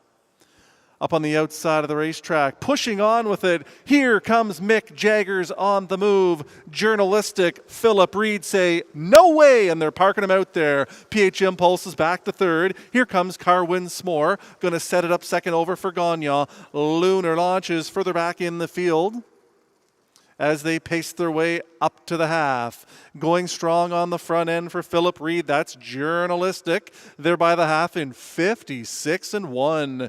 Into the backstretch they go. Journalistic is the leader. Second on the outside, Carwin S'more is digging in. Right there from third, Mick Jagger's on the move. Lunar Launch is next. It's about 3 back to PH Impulse. It's 6 or 7 to Shanghai Gold. 3 or 4 more back to Mock Jacobs. Another 3 to Queen Jane Blue Chip. And the distant trailer pulled up is Bronson. They pace their way by 3/4 of 125-4. Journalistic has been sent on a gate-to-wire mission. Carwin S'more is up second on the outside. Mick Jagger's on the move. Rocket Robbie Robinson is brave in the pocket with 1/8 of a mile to go. Journalistic, here comes Mick Jagger's on the move. On the outside, Carwin S'more, but Journalistic is still finding. Journalistic is going to win this one by 2.5 in the end. Mick Jagger's on the move, finished second, tight for show, the mile in 1:56.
3 Journalistic, the winner. 4 Mick Jagger's On the Move, second. Dead Heat for third.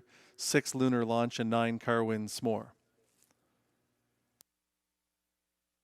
2 Triactor and 2 Superfecta payouts in the 12th.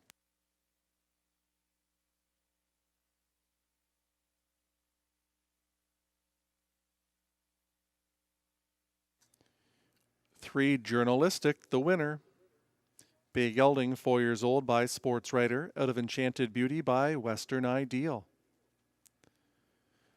The winning trainer-driver, Philip Reed, shares ownership with Dunja Lavrenovic. Journalistic in 156. First in 3 on the season. 28, 56 and 1, 125 and 4. The mile in 156. Journalistic strong on the lead in the 12th.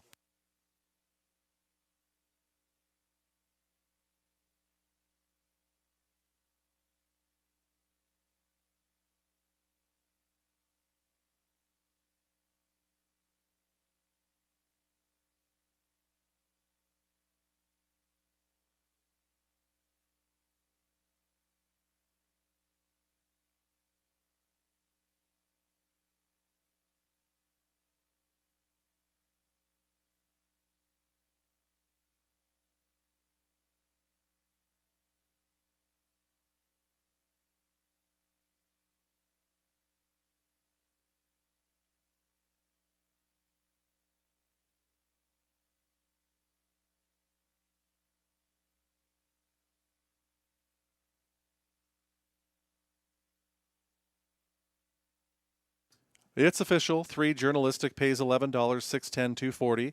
4 McJagger's On the Move, 790, 310. 6 Lunar Launch, 210 to show. 3 4 Exactor, 83.40. Dollar Try, 346, 82.45. Dollar Try, 349, 84.45. Dollar Super 3469, 281.15. Dollar Super 3496, 308.65.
PH Impulse was 8th, Shanghai Gold 6th, Journalistic the winner, Mick Jagger's on the move 2nd, Bronson did not finish, Lunar Launch 3rd in a dead heat, Mock Jacobs 5th, Queen Jane Blue Chip 7th, Carwin S'more 3rd in a dead heat.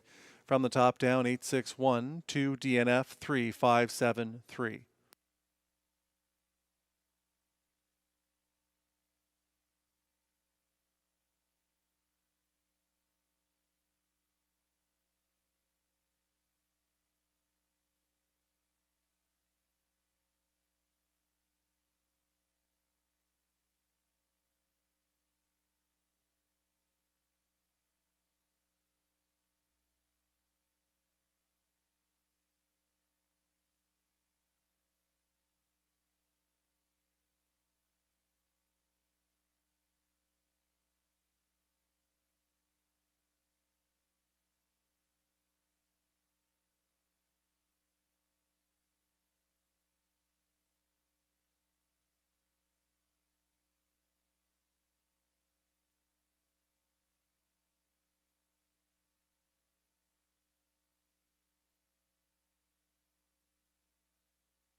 Trotters and drivers for race 13 coming out onto the track.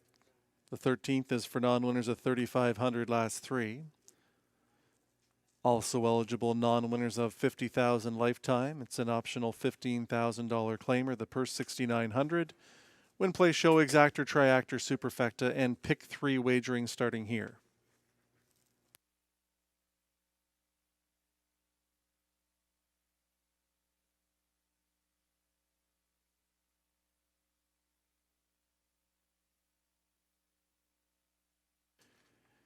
It's Ted Brayton's Asa I'm Ready 1, Stéphane Brasseau driving.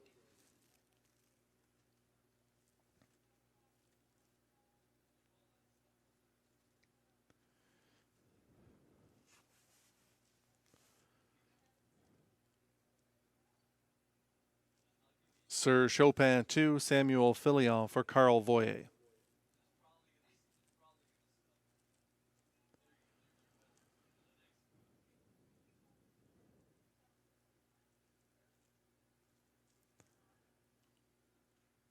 Angels Kid 3, Tyler Jones for Wade Tuzanel.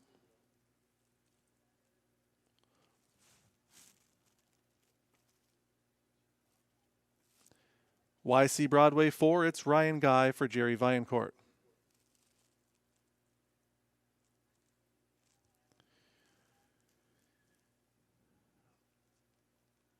Looking to make it 7 in a row is 5 Undercover Strike Guy Gagnon for Kathleen Pelletier and Crystal Simard.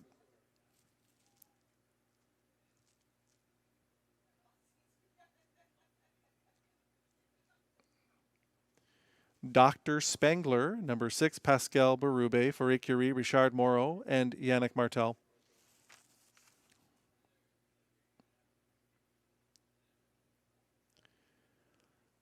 Jamie Copley, the owner, Jonathan Lachance driving number 7, Wish You'd Tell Me.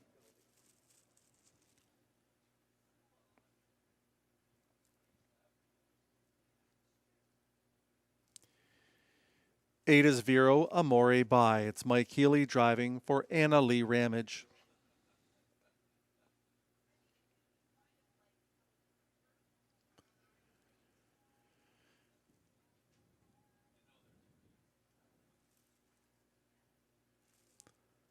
The Magic of Life 9, completing the field. Robbie Robinson driving for co-owner Jacqueline Denel. That's your field for race 13. Post time coming up shortly.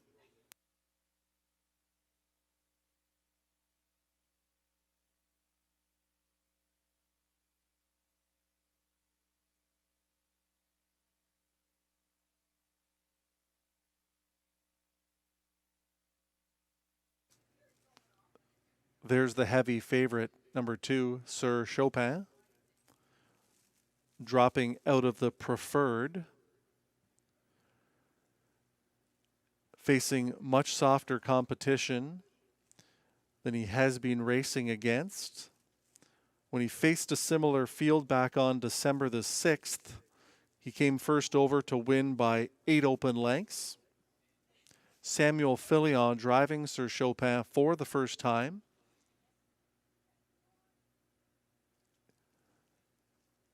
In spite of the fact that Undercover Strike has 6 wins in a row, Sir Chopin is most certainly the logical and deserving favorite. There are a few others that are dropping out of the preferred as well. Dr. Spengler, Vero Amore By, and 9, The Magic of Life, have all raced in preferred recently. It's a very tough field here in the 13th race for the class that it is.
Trotters for the 13th race are moving in and lining up. It'll be Asa I'm Ready with Stéphane Brassot, Sir Chopin at 6-5, Samuel Filion, Angels Kid and Tyler Jones, YC Broadway with Ryan Guy, also at 6-5, Undercover Strike and Guy Gagnon, Dr. Spengler, Pascal Berube, Wish You'd Tell Me with Jonathan Lachance, further out Vero Amore By and Mike Healy in the second tier. The Magic of Life gets Robbie Robinson. Some anxious moments for those backing Sir Chopin. He's having a difficult time landing on the trot.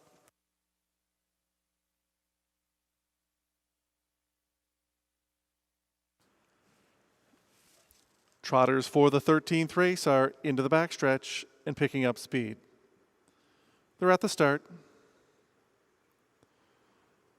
They're often trotting. Asa I'm Ready is hustled out to the front. Sir Chopin right up alongside and likely to clear before the first turn. On to be third, that's Vero Amore by. Angel's Kid is the fourth one.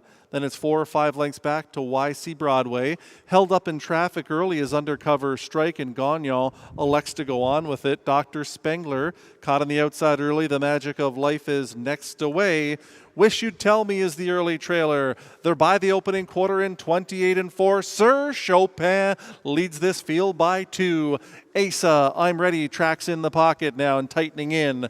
Vero Amore by is third in line. Racing fourth, Angel's Kid. Another 2 to Undercover Strike, who's fresh back there in fifth. The sixth one is YC Broadway. The Magic of Life is next. Dr. Spengler. The distant trailer is Wish You'd Tell Me. Sir Chopin takes them past the half in 58-3. The tempo is honest enough. Sir Chopin is on the lead. It's his race to win or lose from here. Asa I'm Ready tracks neatly in the pocket. Out comes Vero Amore by. First up attacking for Healy. Undercover Strike is undercover fourth. The fifth one is Angel's Kid. Sixth up on the move comes The Magic of Life. No place to go for YC Broadway. 2 back to Dr. Spengler. The distant trailer, Wish You'd Tell Me. 3/4 in 128-4. On the lead, that's Vero Amore by.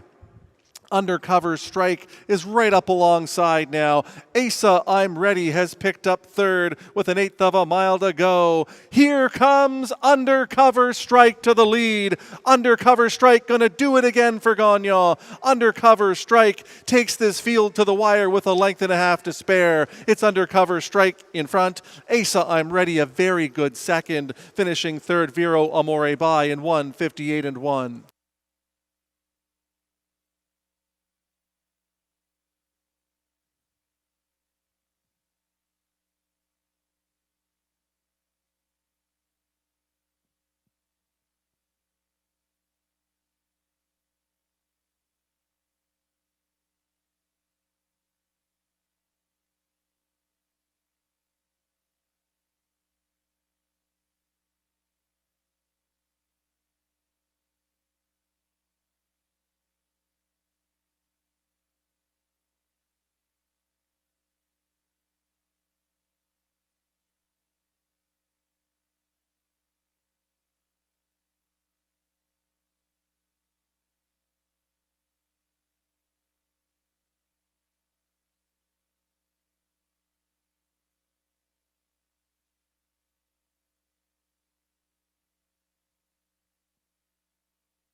Five Undercover Strike the winner. 1 Asa I'm Ready second. 8 Vero Amore by third. 9 The Magic of Life was fourth.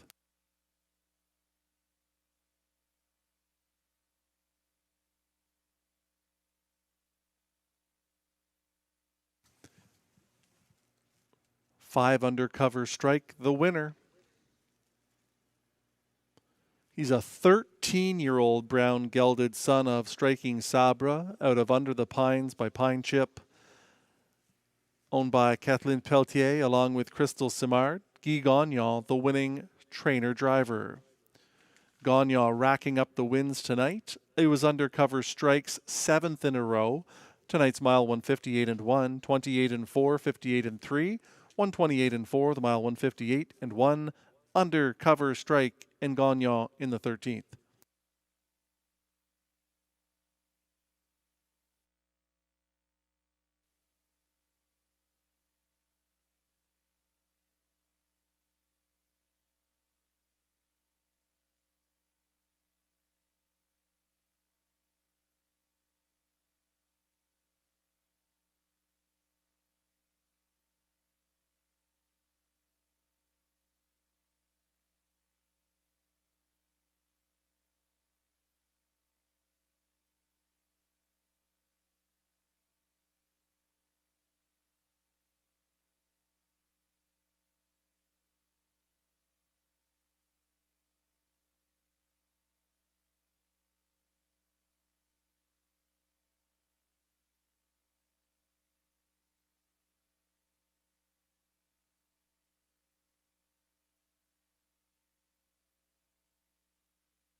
It's official.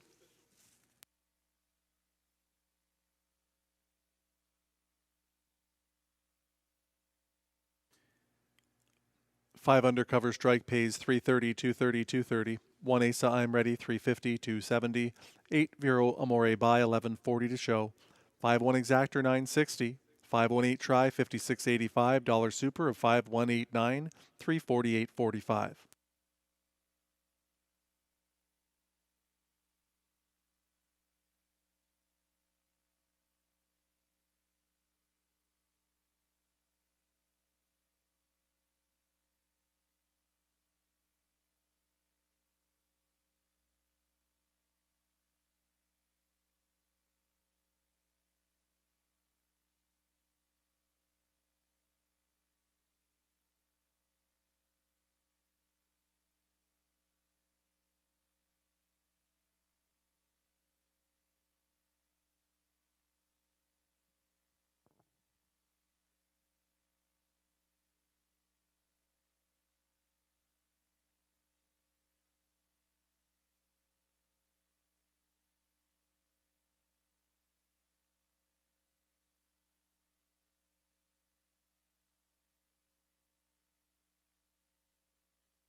In the 13th, Asa I'm Ready was second, Sir Chopin was eighth, Angel's Kid fifth, YC Broadway seventh, Undercover Strike the winner, Dr. Spangler sixth, Wish You'd Tell Me ninth, Vero Amore By was third, The Magic of Life fourth.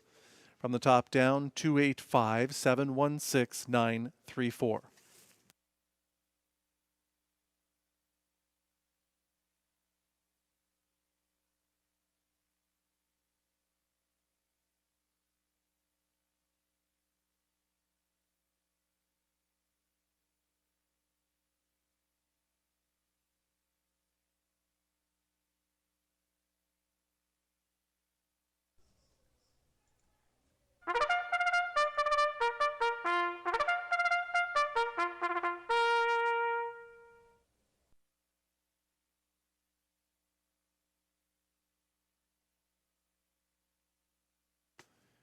Pacers for race 14 are coming out onto the track. They're fillies and mares, $10,000 to $12,000 claimers.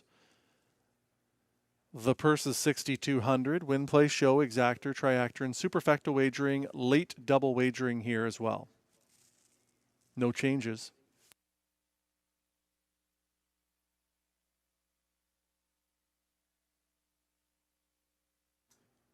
One is Lady Lakeshore. Denis Odette is the owner driver.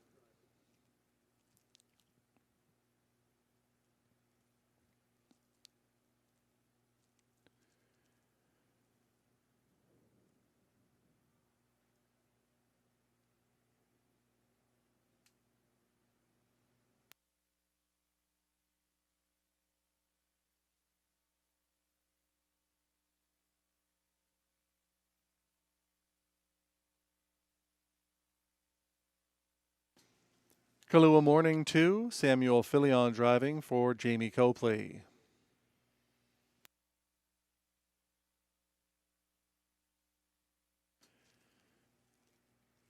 JKLMNO number 3, it's Robbie Robinson for William Beecham.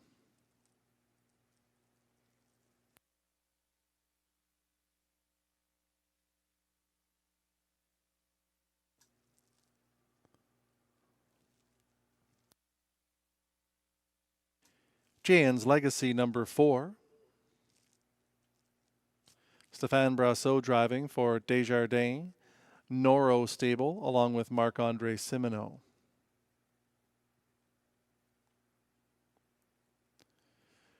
Cameron McQueen, the owner, Guy Gagnon drives 5, ER Ronda.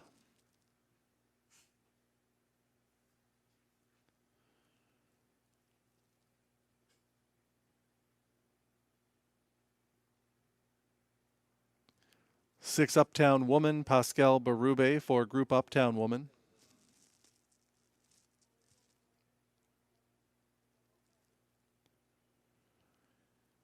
DG's Fairy Stars, the 7, it's Jonathan Lachance for Michel Odette.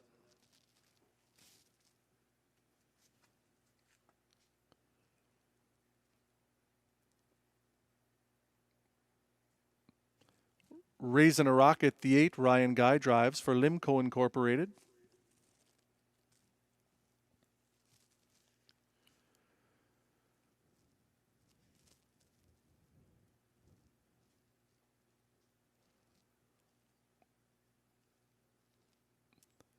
Sophie's Cam 9 completes the field. Richard Samar driving for Ivanhoe Laundry. That's your field for race 14. Post time in just a couple of minutes.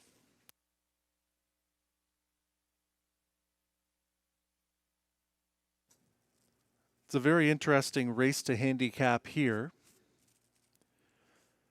The way I see it, there's plenty of early speed. If you look at the 1, Lady Lakeshore, the 2, Kahlua Morning, even the 4, Jan's Legacy. And Gagnon can make speed off the gate perhaps with ER Ronda. So it could be a contested opening half. If that's the case, watch for number 8, Raisin a Rocket. She was held up in traffic the entire mile last start. She got underway late, and she had to go very wide on the final turn, and she was charging at the end. But if they're battling up front and the flow is decent, Raisin a Rocket has a kick like no other in this class, and she's solid value at 3-1.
It'll be Lady Lakeshore, Denis Odette, Kahlua Morning, and Samuel Filion. J.K. Elemento, Robbie Robinson, Jan's Legacy, Stéphane Brasseur. E.R. Ronda is your 3 to 5 choice with Guy Gagnon. Uptown Woman, Pascal Berube. Further out to DG's Fairy Stars, Jonathan Lachance. My top choice, the 8 Raisin a Rocket, with Ryan Guy at 5 to 2. Sophie's Cam in the second tier, and Richard Simard.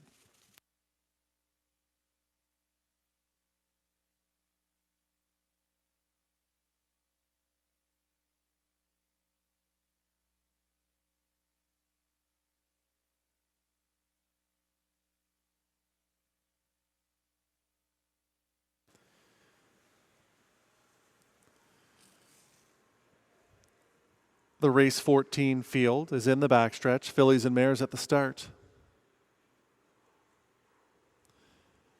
They're often pacing. Jan's Legacy looks for the early lead. Lady Lakeshore on the inside is also out alertly. E.R. Ronda on to be third. Kahlua Morning is the fourth one. Sophie's Cam is through to be fifth. DG's Fairy Stars is sixth on the outside. Further back in the field to J.K. Elemento. Uptown Woman has one beaten, and that's Raisin a Rocket, who has 12 lengths to make up early. The quarter is up in 28 and 4/5. Here comes E.R. Ronda to the lead. Into the 2-hole, Jan's Legacy. Lady Lakeshore is there in third. Racing at it from fourth is Uptown is Kahlua Morning. Then in fifth for Sophie's Cam. Next is DG's Fairy Stars. To the outside, J.K. Elemento is on the move. Scooting up the cones, now Uptown Woman. Raisin a Rocket is following some live flow after a half of 58 and 2. Into the backstretch they go. On the engine is E.R. Ronda. Jan's Legacy from second. Third on the outside, Kahlua Morning. Lady Lakeshore has no place to go from fourth. J.K. Elemento is spotted second over. Sophie's Cam is hopelessly locked in at this stage. Raisin a Rocket is floating up into it now with 6 lengths to make up. Further back, DJ's Fairy Stars, and trailing the field, Uptown Woman, 3/4 in 129 and 1. It's E.R. Ronda on the lead. Right there from second, Jan's Legacy. Kahlua Morning is third on the outside. Winding up out of the backfield, here comes Raisin a Rocket. She's putting in her best 3 wide. 1/8 of a mile to go. E.R. Ronda trying to get it home. Here comes Jan's Legacy. Way out wide, Raisin a Rocket is trying to mow them down. Raisin a Rocket on the outside, or E.R. Ronda. Very tight in the end. Raisin a Rocket trying to get up in 159 and 1.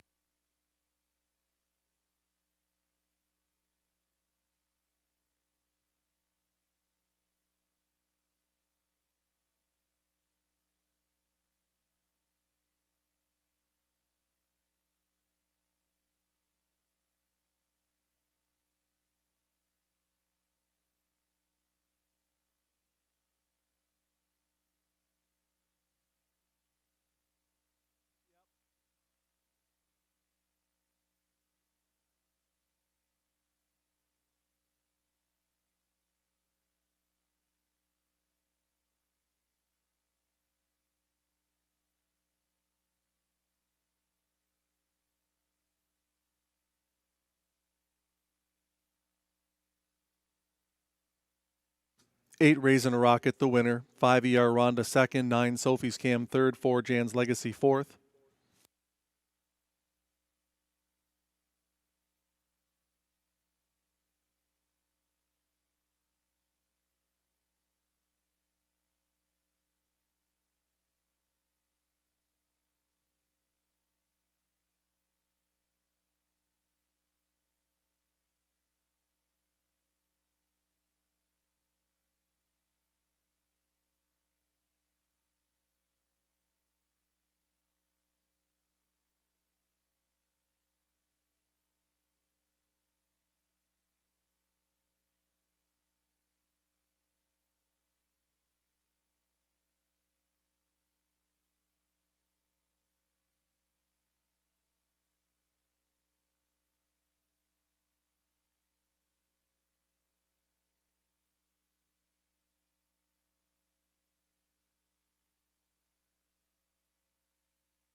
It's official. 8 Raisin a Rocket pays 480, 290, 240. 5 ER Ronda 210, 210. 9 Sophie's Cam 330. 8.5 Exactor 1790. Dollar Try 859, 5980. Dollar Super 8594, 240, 75.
Lady Lakeshore finished 5th. Kahlua Morning was 8th. JK LMNO 6th. Jan's Legacy 4th. ER Ronda 2nd. Uptown Woman 9th.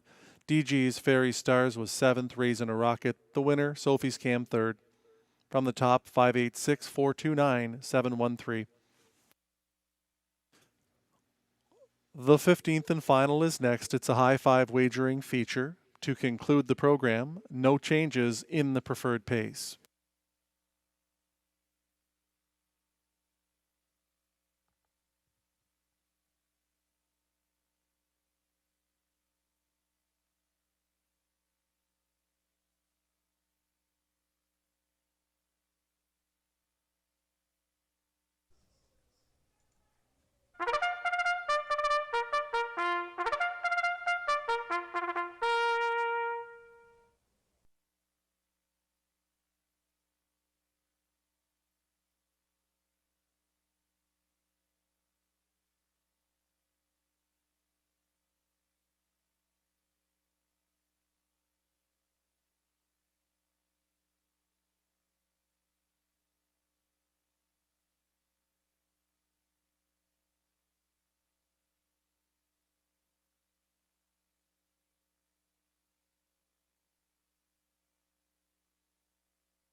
Here's your field on post parade for race 15. Dreidel Hanover 1, Samuel Filion for Francois Morin.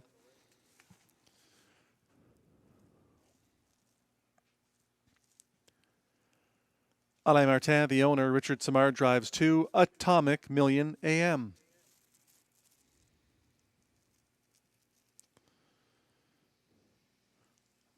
Stéphane Brasseau driving 3, Dracan Hanover for Kenneth Rankin and Marcel Berriot.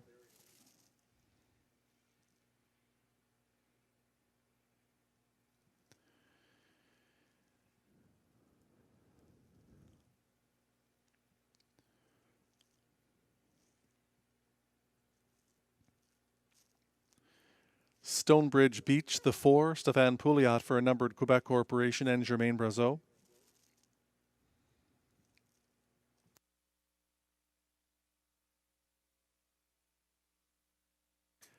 There's 6, National Debt, Pascal Berube for Francois Morin.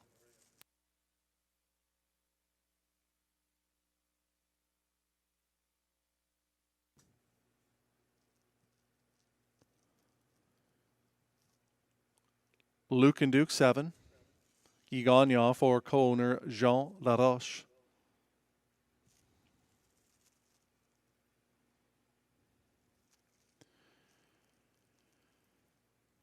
Vanilla Malted, number 9, Clark Stacey for a numbered Ontario Corporation and John McMillan.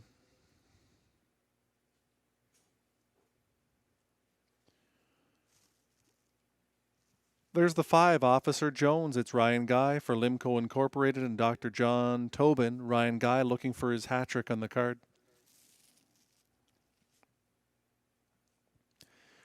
Race him up is the 8, Marie-Claude Auger for Gordon McDonald and Christopher Boland.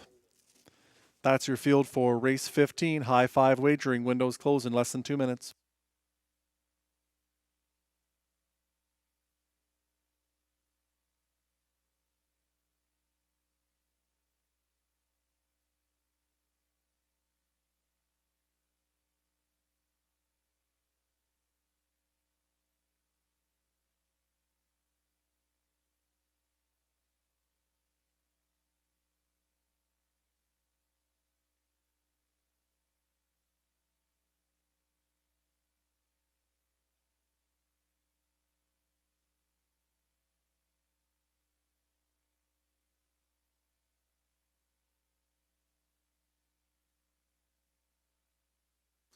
There's a look at the classy veteran number 6, National Debt. He was a driving second by just a neck last time out. He seems to have improved with each and every race on the comeback trail. National Debt, a 12-time winner last season. He won right here in 151 and 3. Made almost $75,000. Looks great on the racetrack. Pascal Berube looking for his first winner on the card. Here with National Debt, the logical choice to win the 15th.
The starter has called the field. It'll be Dreidel Hanover and Samuel Filion, Atomic Million AM, Richard Simard, Dracan Hanover, Stéphane Brasseur, Stonebridge Beach End, Stéphane Pouliot. Officer Jones with Ryan Guy, National Debt at 6-5 with Pascal Berube. Luke and Duke gets Guy Gagnon, Race Him Up on the outside, Marie-Claude Auger in the second tier, Vanilla Malted and Clark Stacey.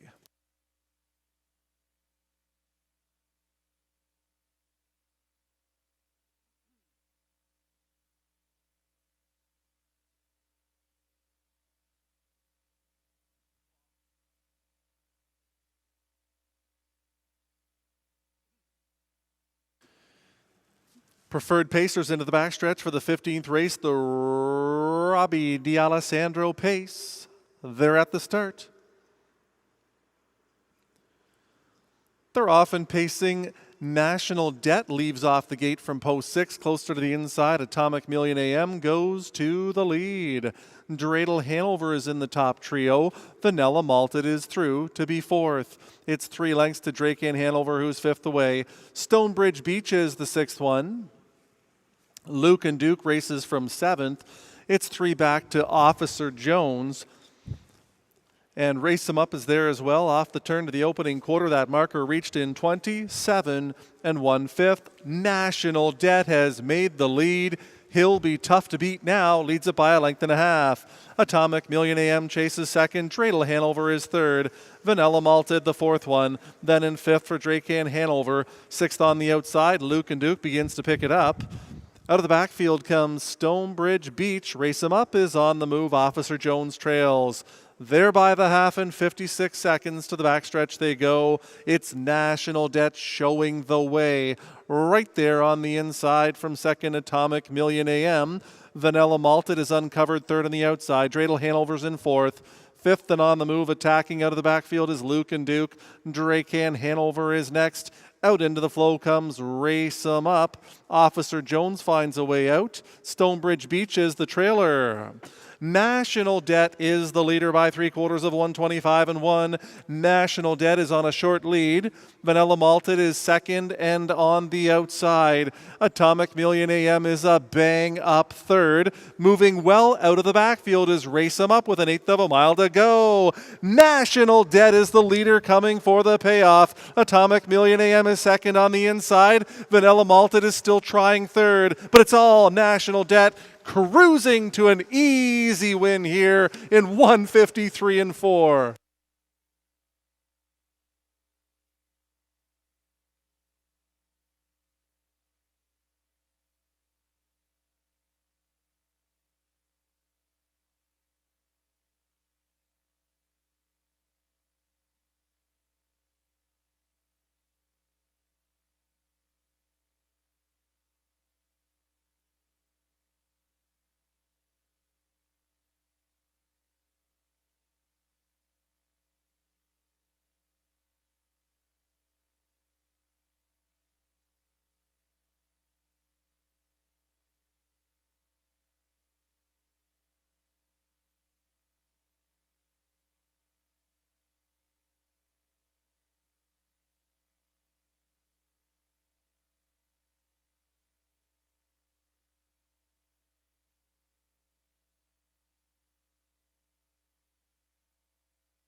Six National Debt the winner, 5 Officer Jones second, 2 Atomic Million AM third, 9 Vanilla Malted fourth, 8 Race 'Em Up was fifth.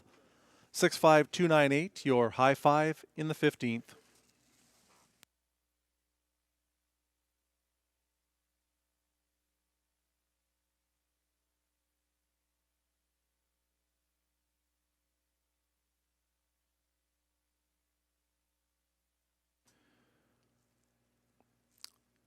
Six National Debt the winner. He's a bay horse, 10 years old, by All-American native out of Our Inheritance by Falcon Sealster. Owned by Francois Morin, trained by Yves Tessier. Pascal Berube, the winning driver. National Debt in 153 4.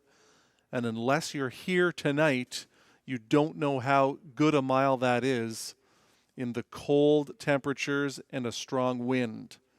27 and 1, 56, 125 and 1. All the fractions were his. He was eased up in the end in 153 and 4.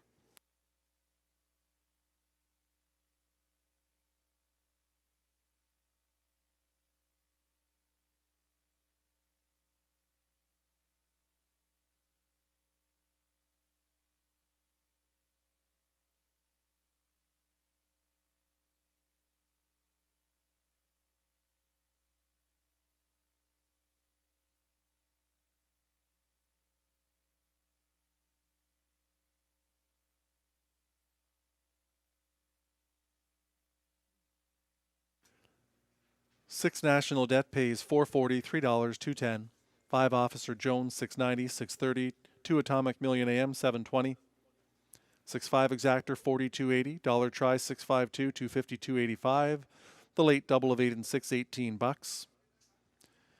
The late pick 3, 3 of 3, 17 and a quarter. The late pick 4, 4 of 4, 137.85. Waiting for the high five price.